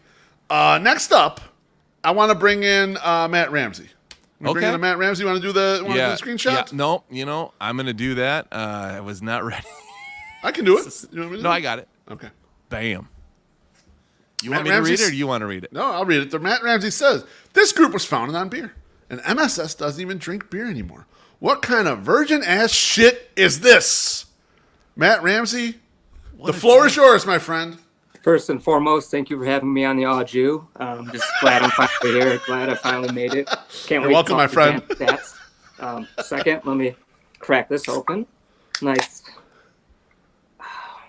What kind of beer is that? Is that a Rattler? Wow. No, this is a Odell Brewery. Okay. It is a 90 shilling. I believe they sell them at Binny's, but I was in Colorado, so I was like, well, I am in Colorado. I was going to say, a you're still there. Colorado beer.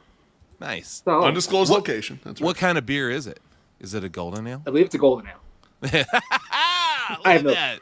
The guy that doesn't drink beer guessed what kind of beer it is. Imagine that. So anyways, Imagine that. per my tweet, what's going on, My Sock Summer? Like, for real, what are we doing here? Are you like one of the youths now? Like, oh, my tummy hurts and I have to rip vape pens. I can't smoke actual cigarettes. I don't drink beer because beer is gross. I only like the Michelob Ultras and the Celsius. I do like the Mick Ultras. I don't like the Celtics. I don't even really like Mick Ultras anymore. Like he drinks Vizzy. Don't let him tell you he doesn't drink a drink lot of something. Vizzy. And then I've in the seen Sunday soak, he drank a 6-pack of High Noons. You did too. Yeah, so what? I didn't say anything. I didn't say I'm not drinking beer. I drink beer at every game. Yeah, that's true. I'm not a big beer fan. Like, and I don't want to get too personal. You're not a but big beer fan. You Bring it are. out here. Bring it out We've here. You're a talked. representative of the 108. That's true. Baseball, So how beer, do you bullshit is the shirt, the hat. We got all these things. Like, It's on come your on. website. Do you know what happened? No. Here's what happened. What happened? 330 pounds happened. I was a big ballooned motherfucker. You were fantastic And- at that weight. I loved you. No, I was not. Sweaty. We loved you. That's our favorite. I did. That is Yeah, our yes. My And- Sock Sweaty, drunk. Like, I've said it a million times. Drunk MSS way over high MSS. Beer And drunk. Beer MSS. drunk MSS. Beer drunk MSS even better. That's like Yeah. the best version of, Like, of I drunk wanted to fighting MSS. kids in bathrooms, fighting grown men in bathrooms. You know, just I was a bourbon The guy best just version fighting of a it. guy Yes. in, filming in, girls in, on in I don't Minnesota. know what he's doing. Now listen, I had the diabetes, the onset of the diabetes, and the guy's like, "Listen, slow down. How much are you drinking?" And I said, "Well, it depends if there's a game on or not." And he goes, "What do you mean?" I go, "Well, if I go to the park, I might have 6 to 8 beers, and if I don't," and he's like, "A week?" And I'm like, "A night." And he's like, you need to fucking slow down." And I said, "Okay." So famously, I went on the drugs, the metformin for a little while. Allegedly. And then that's how you want to weight loss, just for the yeah, record. clearly. So- What do you mean? Year one, that is. You said you were on the drugs. Year I one, was on the yeah. drugs, Yeah. but I also was. It was allowed. not- We not were fine with your eating juicing. and not- Yeah. Well, no, you No, guys we were like fine. drugs. That's true. We agreed That's with true. it. There's no problem there. But I've kept it off, and then I lost 20 more pounds than the year after that. So like I was, I'm still moving, but I needed to stop drinking beer because every time I drink beer, I end up in fights when I'm in Minneapolis, which That's is my not favorite. good. Yeah. Sometimes I black That out. guy didn't want your I shit. Shouldn't He do was gonna that. fight you. You remember we had the fucking opening day, thing. I was drinking a lot of bourbon that day. Man, and there's then some we good started videos drinking of you the that beers. day. I fell asleep in the audience. That wasn't good. There was nothing good there. But like the biggest thing to remember though is I started drinking bourbon so I could beat diabetes, and that's what happened. And like I'm loyal to this now because I don't like getting too filled up with the beers. Cirrhosis of the liver. My Sock Summer, Gabriel Bearstown says my Sock Summer saw my tweet. Yeah, and the tweet that you made Gabe sad, and then you just got to stop drinking beer because you drank too much beer, and you were a disaster on opening day, and he tweeted out that it made him sad. I was 100% blacked out when I talked to Gabe, and then the next day when I'm waking up and I'm reading the messages where Gabe is totally sad, I'm like, I have to DM Gabe and tell him that I'm okay, and I wasn't even hungover the next day, which is weird and allegedly probably a problem. You know what the problem is? But yeah, one of my other problems is you say you don't drink beer. But if we get any of those Barstool guys or any of those 670 people out and they're out drinking, they'll get your ass out there and they'll drink beer. Yes, but for us, that's not true. For the OGs, the originals, right? The original people that were around the 108 thing. When's the last time you see me drink a beer with anybody? Like we went to that Barstool thing where Dave ripped his face up on the Velcro. I was drinking Vizzies. Yeah, Vizzies. Like I was like, give me a Vizzy. I'm not. He's like, you want them light? And I was like, no, I don't drink beer. Give me a fucking Vizzy. And he July 8th. July 8th at 8:20 p.m. You know what it is, MSS? You thought White Sox Dave thought you wouldn't play Jenga as well. You and him were playing the gigantic Jenga against some other people. Why he had me for Jenga. You were trying to stay sober. That's why, right? Tall guy. He needed a tall guy. He needed height. It was on the table. When you're 5'2", you need to get at 6'5". That's a difference. You didn't respect my game. He disrespected my height. I get it. Can we get one beer night though before the end of the season? That's all I ask. Just a hardcore one. Can I just drink light skies? Yeah, we have to drink 20 of them. Okay. That's financed by everybody else. That's fine. I'm still sweaty. Remember that? I've been at Beefs. You haven't been there. It's probably because you're not drinking beer. He doesn't come down anymore. No one comes anymore. Mr. Hand will come over, and then occasionally Wally. But my Sox Summer doesn't come over. Loaf, what do I have at your house? I brought over a bottle, a 100 proof bottle of a very old Barton, so I can have sips. It's in my liquor cabinet right now. Yeah. I plan to be there sometimes, and then like life gets in the way. Like when your kid, gets fucking here we go accepted another school. And then let me drink. Like this kid's already thinking. Let's get to a couple drinks real quick while we have Matt Ramsey on the line here. Brewhand Luke says, here's a tip for 5 minutes of MSS doing voices of White Sox Twitter personalities that Beef gives him on demand after the segment ends. That's a good idea, actually. I hide it from him, and then he does the voice. So thank you, Luke. Appreciate that. Man, we're getting close to almost finishing this bottle. Bless your heart for doing that. And then next up is Baloney. Baloney says, no free ads. However, the clown shirt is available at the Chicago Sportsman shop. You son of a bitch. How dare you. Thank you for the drink. You prick. Put the link in there next time so I can kick you in the balls when I see it. Why not? I just don't make it too popular because it gets shut down from what I've heard. What, am I going to free ad on his show? I'm going to free ad in his comments? How dare you? You get a cease and desist on that one, according to Barstool. It doesn't go over so well. Here we are mentioning Barstool again. That's right. I mean, Well, I'll drink beer. I always mention my beer buddies. Care. Those are the people he wants to hang out with. Matt Ramsey. Matt Ramsey, I appreciate you bringing this to the forefront because this is something that, Teresi and I have been easy on MSS, but it is in the logo. It is in the slogan. It's in the T-shirt. A very popular T-shirt and a hat. Very much that, so. Baseball, beer, shirt. And bullshit. Mind you, we stole that from somebody. Love that. Because the woman had the backwards hat on that said like metal something and titties or whatever. And we were like, metal, beer, and titties. Yeah, and we were like, beer, titties, and metal. We could do that shit. Like that could fit us. I'm like, that's a fucking genius idea. I need to steal this immediately. SPF says stolen. Barstool is friends of 108. Absolutely. Yeah, we're friends 100%. with those guys. Yeah, no, we get along great with them guys. I'm actually a little worried, MSS, because Why? August 30th I got a Cubs outing. I usually, when I have a Cubs outing, I go up there. But now go. It's a madhouse, man. It's not the old office that used to be, their office on Belmont, where I just go up there and it's like the boys, and I'm just hanging out with them. I feel like I'm not going to be allowed. They're going to, I'm going to show up and it's like, oh, who's that Mexican? We ain't letting him in. I got to call ahead for this shit, I did just listen to my first dog walk that Chief and Eddie did. On Zoom. Through a fucking, either Zoom or fucking tin cans with a line connected to it. I was like, what the fuck is this shit? I mean, this is great. Great content, all about Subway. But yeah, no, it was, this is weird. I think it'll still let you in, though. I think you just let them know that you're coming. I'll sneak in. Matt Ramsey, thank you so much for coming on. Appreciate you, my friend. Look forward to seeing you at the ballpark. Maybe you could sell us a winner occasionally in the. Nah, probably not. Probably. When's the Power Hour again? It debuts tomorrow at 7 p.m. Nice. We're doing Mountain Time since I'm still in Colorado. 7 p.m. Mountain Time. So. And that's on the FUBU network, right? Correct. Yeah. Okay. Thank you. Bless your hearts. That. Thank you. Love Matt Ramsey. He's the best. Absolute best. You know what? I'm surprised more people haven't gone hard on you about that particular point. Because you're kind of like, you're rolling with the trends. I'm worried. That's the only thing I worry about you. You're smart. You're funny. You got good material, but sometimes you're trying to stay younger. I feel like you're trying to work younger. And the bourbon thing's popular right now. And I was worried that is the guy going for the popular thing? Is that where he's going with this? You know? I try to get into it, and then alcohol gets in the way. But like when we did that live show with Herb and Tanny at Ballpark Pub, right? Yeah. Like one of our last Goose Island shows. We were great. It was great, and we plugged the wrong thing in, and we didn't record it, but it was no big deal. Sound was bad. It was fine. I stuck it in the wrong hole. That was my fault. The sound there was great. The recording sound was bad. Exactly. And it was a good show, but like we took a picture at the end of that, and I looked like the size of a fucking billboard, and I was like uncomfortable.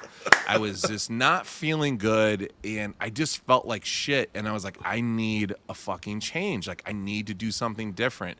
And like I just didn't feel good. And then when I got the diagnosis of onset pre-diabetic, I was like, oh my fucking God, I really, really need to do something different. And I felt like I love beer, and I've always loved beer. I love stouts. And I remember the last time I drank stouts was in your basement. Pass the fuck out right during the middle of a fucking meeting. The annual 108 meeting. You don't remember. Right? No, I have no idea what we talked about, after Teresi got Does you? And I remember that. Okay. But yeah, it was just, I was just physically not feeling great. And then I think going into that first 108 weight loss challenge and losing all that weight and then feeling so much better, just like quit smoking. It's been over 3.5 years of not smoking, and it's just like, my God, it's just like, I lost the weight, and every people that I run into that haven't seen me in forever, they're like, Jesus, you look really good or whatever. And I'm like, you do. I still put on 20 pounds. Moderately fat, but not too bad. Yeah, and I'm a little greasy, and I get a little sweaty. I mean, it is what it is. But like, greasy's fine. There's nothing wrong with that. Yeah, so it's just, I'm not trying to stay young, but I'm also like just doing something that I enjoy. You're just trying not to die. I mean, I appreciate that. I'm also, I'm not like getting crazy like a Sammy Davis Jr. 5000 and telling everybody like, oh, try out this cool ass bottle of booze that I found. It's like I'm sticking to the cheap shit, and I'm chicken. He does too. But a chicken, like having fun with it. Not going totally crazy. Although the 45 bottles that I have in my front living room are maybe it's a little crazy. Showing that I'm a little crazy. But I'm trying to drink through that stuff before I move into the next stuff. But yes. I love it, MSS. But as much as hearing about your health journey is very interesting to us, I want to get into the next person who's got a real big beef with us, and he's a longtime guy. Yes. And it's Showtime Talented. Sam. You want to put up the graphic, and I'll read it for you. Show it up. Showtime Sam says, I create the 108 anthem that symbolizes yous, American baseball fans. In parentheses, punch my ticket for the tourney, and y'all toss me to the side like Milli Vanilli's recording company. I should have been your goddamn intro to the podcast music. God damn it. Showtime Sam, welcome, my friend. How you been? Full body. Look at him. Love it. We're rolling the Founders, the 4 Giants. Oh, it looks Nice. gorgeous, man. I wish I had some of that. I'm not a fruity beer guy, but this seems against the law. This shit is damn good. Yes. I'm not a beer guy at all, but I love fruity beer. It's the best. Yeah, That's delicious. fair Yeah. Now, Sam, so what's up, man? I know you had an epic rap song in 108 tourney of years past. Your beef is it's more at me. It seems like that I did, and then I recognized you in the 108 tourney. Go ahead, go off, King. First of all, I mean, there's been some MSS beatdown. Me and him, he was my first follow from the 108. Yes. And at the end of the day, we connected by reminiscing about Papa Chubby. If anybody knows about him, literally a blues legend. I don't know if he's out of Chicago, but I don't give a fuck. At the end of the day, what we're talking about here is, let me give a little brief rundown anyway. The grievance comes down to, how do you make the 108 tourney? Oh, you got to do some outlandish shit. Right. So at the end of the day, I'm like, I remember in high school, me and the boys getting together, fucking smoking a fat ass joint and going downtown and just throwing down some raps, throwing down some shit. Some of the whitest inner city kids you can fucking think of. Yes. But at the end of the day, that shit was a blast. But it comes down to, that's what I got to do to get on the 108. So I'm going to go ahead and do that shit. Mind you, I'm from shitty ass Indiana. I mean, we suck. At the end of the day, It's our neighbor, you know? It is. But we suck. At the end of the day, it comes down to, I got to make this rap. I got to drive 3 hours.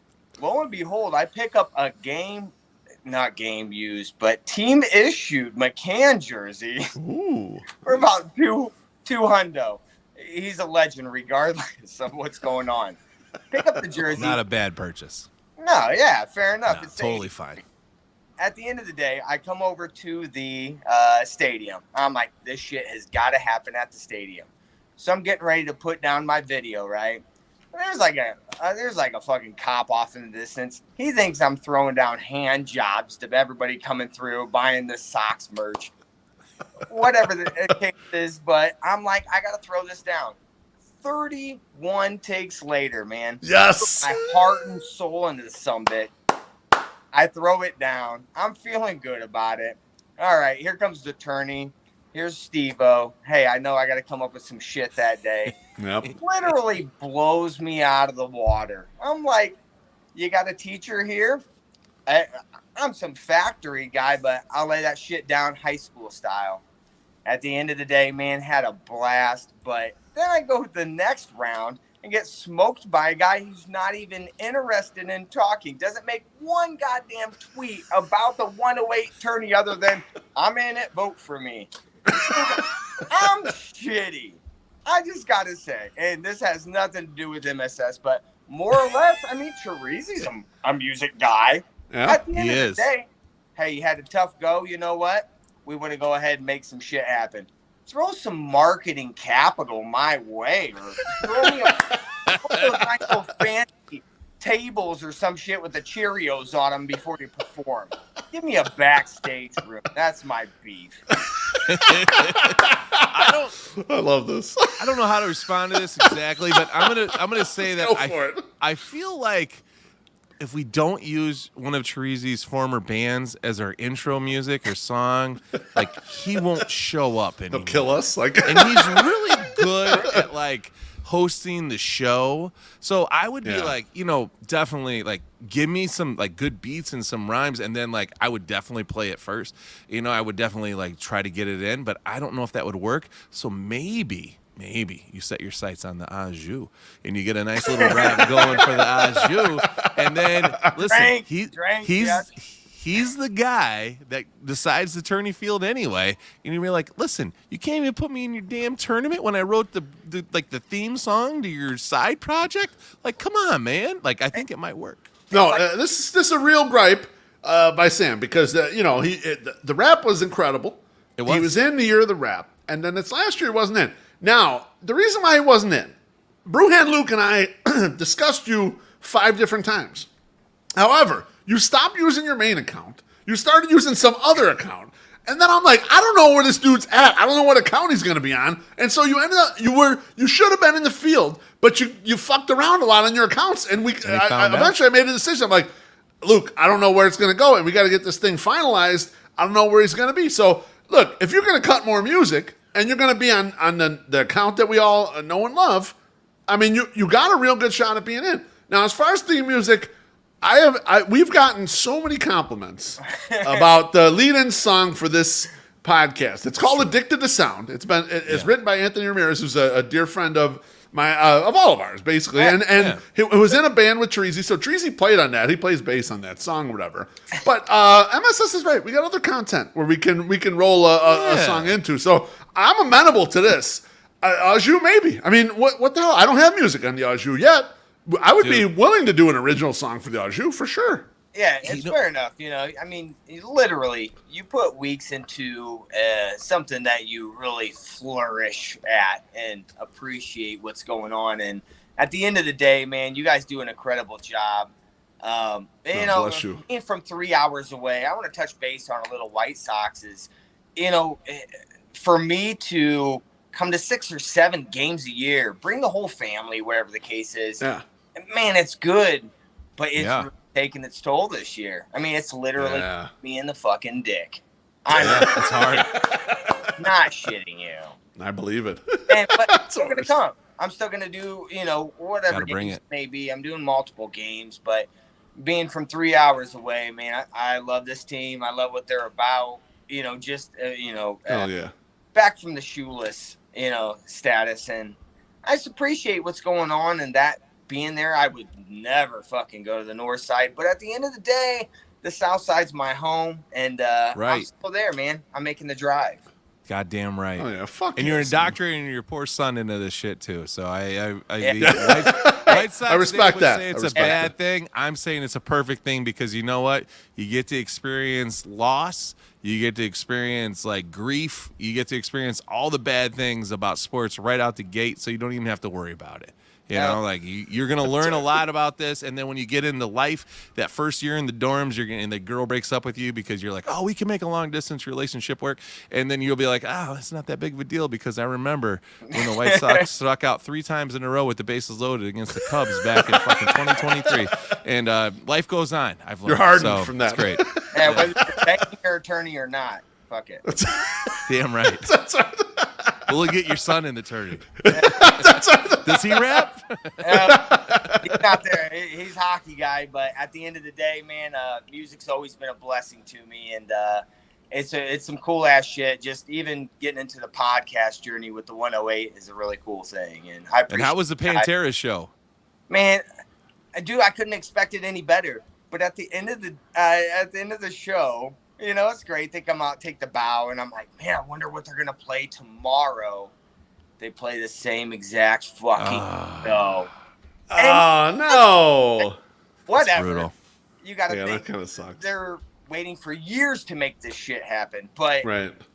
I mean, you think, man, they're all 50 plus, and they got that laminated set list that we all just want to kick them in the balls for.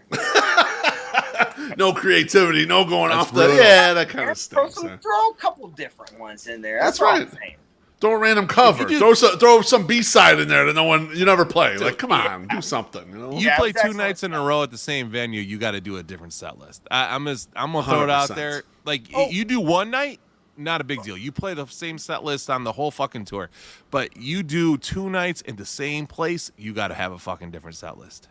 Yeah, this is true. And this is also my, I guess, my plug for, if anybody's got a room I can stay at October 13th for the Fish Show on Friday night. I got an extra ticket. Maybe I fucking take MSS just to man. his house just because he bitched about the band. Like, motherfucker, you're coming. Look at that MSS free ticket. My fish You got days to might offer be up your over. hotel. But we do have a backyard that you might be able to stay in as long as you're not afraid of rats. So. What hippie doesn't have a fucking tent? You know what I mean? There you go. Sorry. Sam, one last thing before you go. Who do you want to match up against in next year's tourney? Because Brewhan Luke and I got to take notes, and he's in the comments right now. We'll take notes. Who do you want to face off against? It's tough. I love SPF. He's a good guy, and yeah, he is. That's my choice. Beautiful. I know Wow. he'll be ridiculous fucking clown that's gonna make me have a good time and enjoy regardless what happens. He's good. He was good last year. He was good. He did was good. Really good last year. Yeah, absolutely. He kicks ass, man. August 26th, I'll be at the bobblehead game. Anybody sees? Hell yeah. Oh, fuck yeah. Yeah, I'll be there too. Bobblehead game, man. I can't wait. I always do a neck sweat makeout with MSS as well. So that's hell yeah.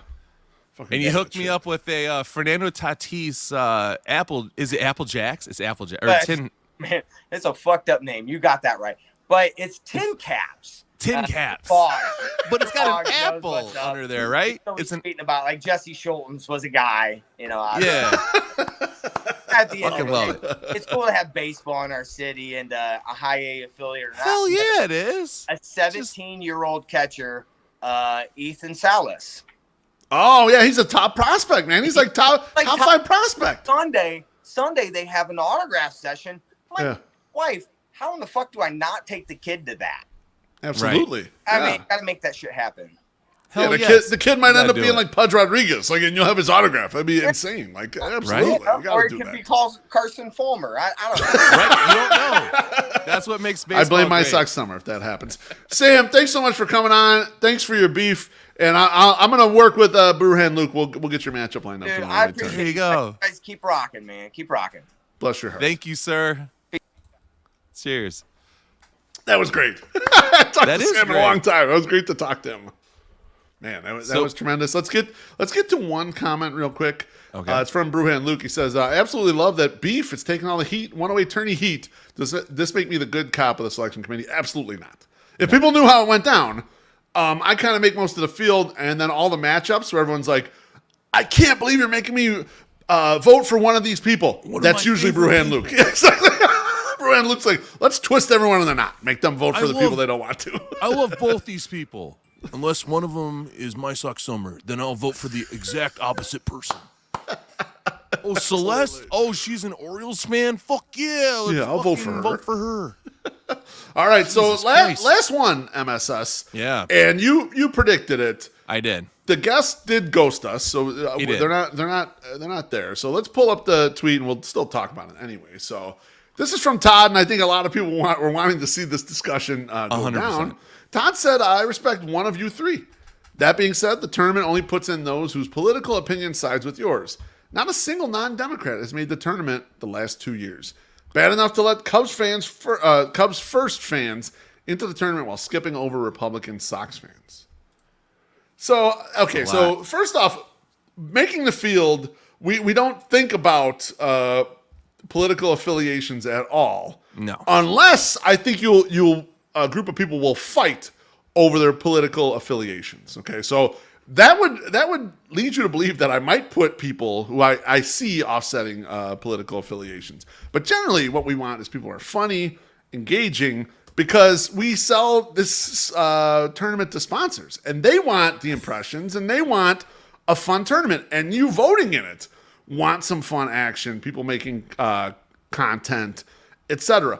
We don't really keep track of who's who as far as like how anyone votes. If I was guessing, MSS, you can correct me. If I'm guessing, Yeah. I would say Sox Twitter is probably 70% Democrat, 30% Republican, or maybe 65-35, something in that range. What do you think? Man, I think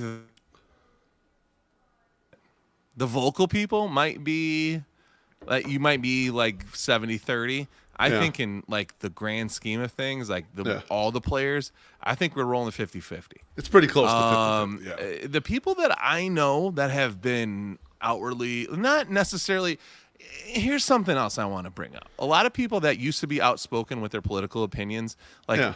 when I first got on Twitter, I've been on Twitter for 11 years, that have like really scaled back on posting that content because it doesn't really do anything. It only encourages the fights between each other and people to sit there and attack them, dox them, or whatever, right? So we in the 108 don't share our political opinions, and we definitely don't share it through the 108 account. So it is like, it's not something that really works well in these things. So I'm thinking it's 50-50 because a lot of the people that buy our merch are not the people that like everyone likes. And it's an interesting There's mix. a mixture. It's how this goes down. There's a melting pot. It's funny you bring that up, MSS. Maybe you're right. Maybe it is closer to 50-50 because I remember. I remember now when anytime there's like an election or something like that, and then you see people's reactions to it, you start like, oh, okay, that's that. So you see a little bit of it, but not too much. None of that thinking goes into it at all, though, because really, ultimately, what we want is a fun tournament. So like, I either want to put you against someone who you're friends with, who you'll really bag on hard, or someone who you might be a little uncomfortable with, and who the voting could get interesting, and then the groups of friends behind you could get interesting or whatever. So ultimately the tournament's about entertainment. Like it just doesn't. It has nothing to do with the political affiliation. And truth be told, like whatever we may think politically, we're friends with people all across the gamut of politics, 100%. and we just don't care what anyone thinks as far as like if we're cool with each other, that's it. Like that's how we do. I mean, we're friends and close friends with somebody that has been called a Nazi because he has a "back the blue" part in his like fucking bio on Twitter. So I was really hoping that Todd showed his face and said, "Hey, I'm going to come into this," but I told you earlier, I'm like, he's probably not going to do this because he's going to feel like he'll get sandbagged in this, which I had no plan to do. I honestly wanted to hear the argument because here's the thing too. Let's be fair about this, MSS.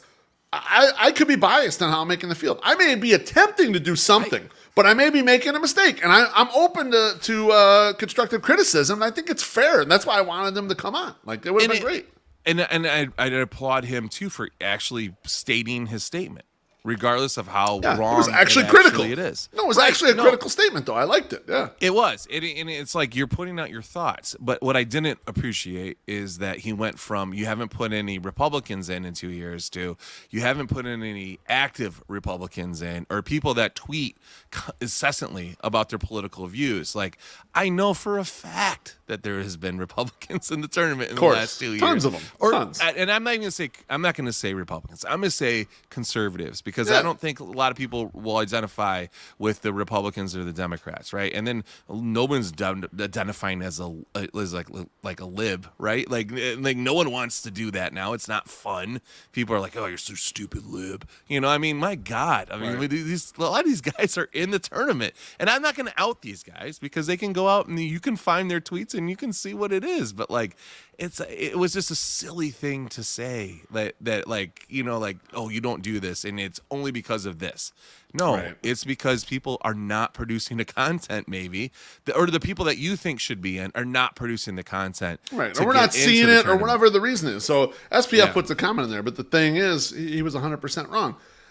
Yes, however, I'm interested in the feedback because maybe there is a blind spot in the way I'm viewing things. I know in the past, I have trended the tournament older, and I've been trying to correct that the last couple of years, and I've tried to get the tournament entrance younger. And I reached out to Sean Anderson. I reached out to GD, who's been in the tournament a couple times, and just like, hey, point me in the direction of people in their 20s who are doing stuff out there. And it does help that we have someone like Missy in the tournament and like, and so we want some of the younger people to get in because we don't want it to be exclusively people in our age bracket either. Like you want it to be a nice slice representation of the entire White Sox Twitter community because that's what makes it fun. The whole point is for it to be fucking fun and for it to be 3 weeks of goddamn chaos that we all talk about as we lead into the season. So, like I said, I'm open to the criticism and I'm upset. I'm a little bummed that Todd didn't show up.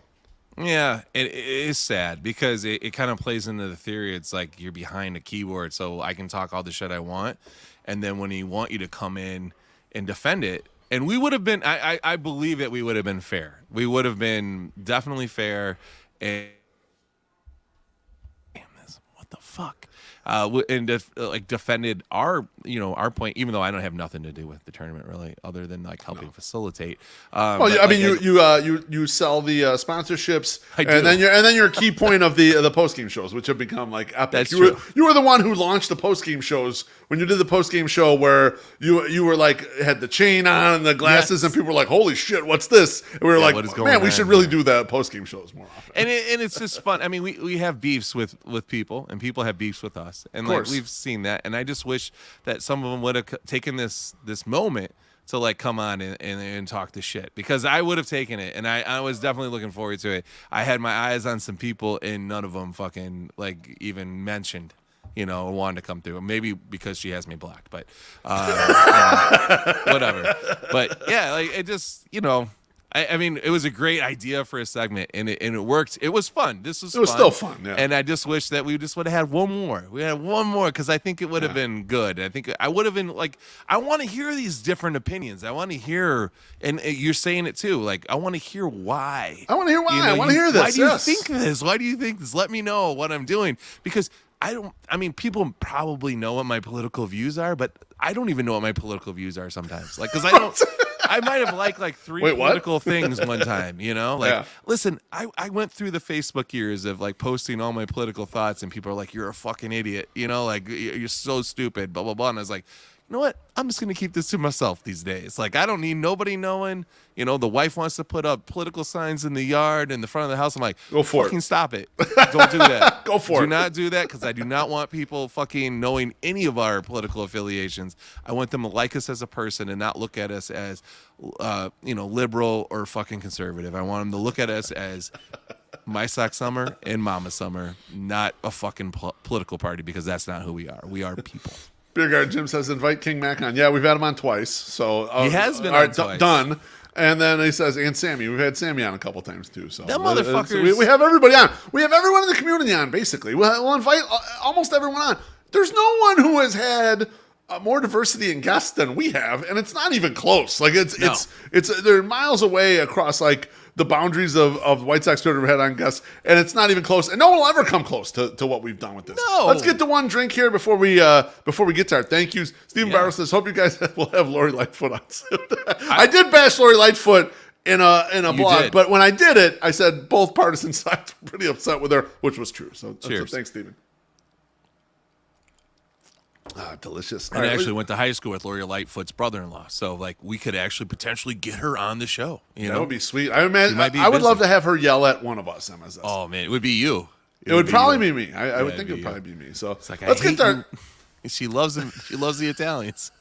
I would be upset because she blocked the basketball rims. I would get on her about that. I know we had COVID, but it was outside. Come on. All right. Let's get to our thank yous now. Or GFYs. No. Or GFYs. We didn't know back then. It's true. You can't go revisionist history on this shit. So thank yous to GFYs. My Sock Summer. You go first, my friend. My thank you, my biggest thank you, is Magnificent Stan, our guy Brian, who runs a podcast. It's Getting Drafty in here, where they do all drafts. I've been on the show. Treasy's been on the show. Have you been on the show? Yes, sir. Yeah, okay, so we've all been on the show. He gave me a free ticket to go to Ghost. I went and saw Ghost with our guy Wally Money and Roxy and Andrew, and had a fabulous time. And as I said before, a bunch of 12-year-olds. And it was fun. I had a good time, so I'm very much thankful for that. Was in the pit, for Christ's sake. I mean, that's insane for an old guy. But our guy, our comic guy, because I'm not going to fuck it up again because I've had too much bourbon rye whiskey. He's fucking leaning up against like the little the sidebar, like the fencing they put up, and I was like, God, that's such a fucking smart move. Because you can just lean right in there and like you're just enjoying life. He out-olded you. You're the old guy. Actually, Wally's the old guy, but you guys should have been on that shit, man. Also, I walk in there and I go to fucking buy a pop because of course I've snuck in fucking rum, right? Because like I'm gonna drink rum tonight, and I'm walking in and I go, can I get a Diet Coke? And they're like, yeah, and so it's a can, right? Because they're not using paper products because they want to save the environment because we're in the fucking middle of Michigan. Yeah. Okay, great. Okay, cool. So I'm like, fuck, how am I gonna drink my rum now because I don't have a cup because there's no cup. So I'm walking to the pit, and there's a fucking stack of cups sitting there, and like you can just pour it in there. And I was like, "This is the best thing ever." If I had a little ice, it would have been even better. So thank you, Huntington Pig Pavilion people, for fucking including those cups. But mostly thank you, Brian, Roxy, Andrew, and Wally for all of the whole fucking night. It was a great time. Had a fun time. Love it. Love. Who do you think under GFYN? I'm going to thank Chris Gonzalez, Justin from Bad Guy Radio, and Ozzie Guillen Jr. for having me on their podcast last night, The Blackout Show. Every time I do someone else's podcast, I get a feel for how other Sox fans think, and it always improves the way I think about the team. Like we always go down an angle, and last night we talked a lot about Pedro Grafal and a lot about kind of the leadership and culture things. And we touched on some things that we haven't done here, and I haven't heard other people do on other shows. So it's always really helpful to me to go on those shows, and I'm thankful that they allowed me to come on. If you get a chance, check out the conversation. It's on the Guillen Grid on the YouTube channel. Very fun, an awesome time. So check that out when you get a chance. That's it from us. It is. We'll be back. I guess I'll be back on Monday. I'm going to have Chuck Naso on in the Au Jus. And then The Power Trio will be back on Thursday night. So peace out. Love you guys. Boy.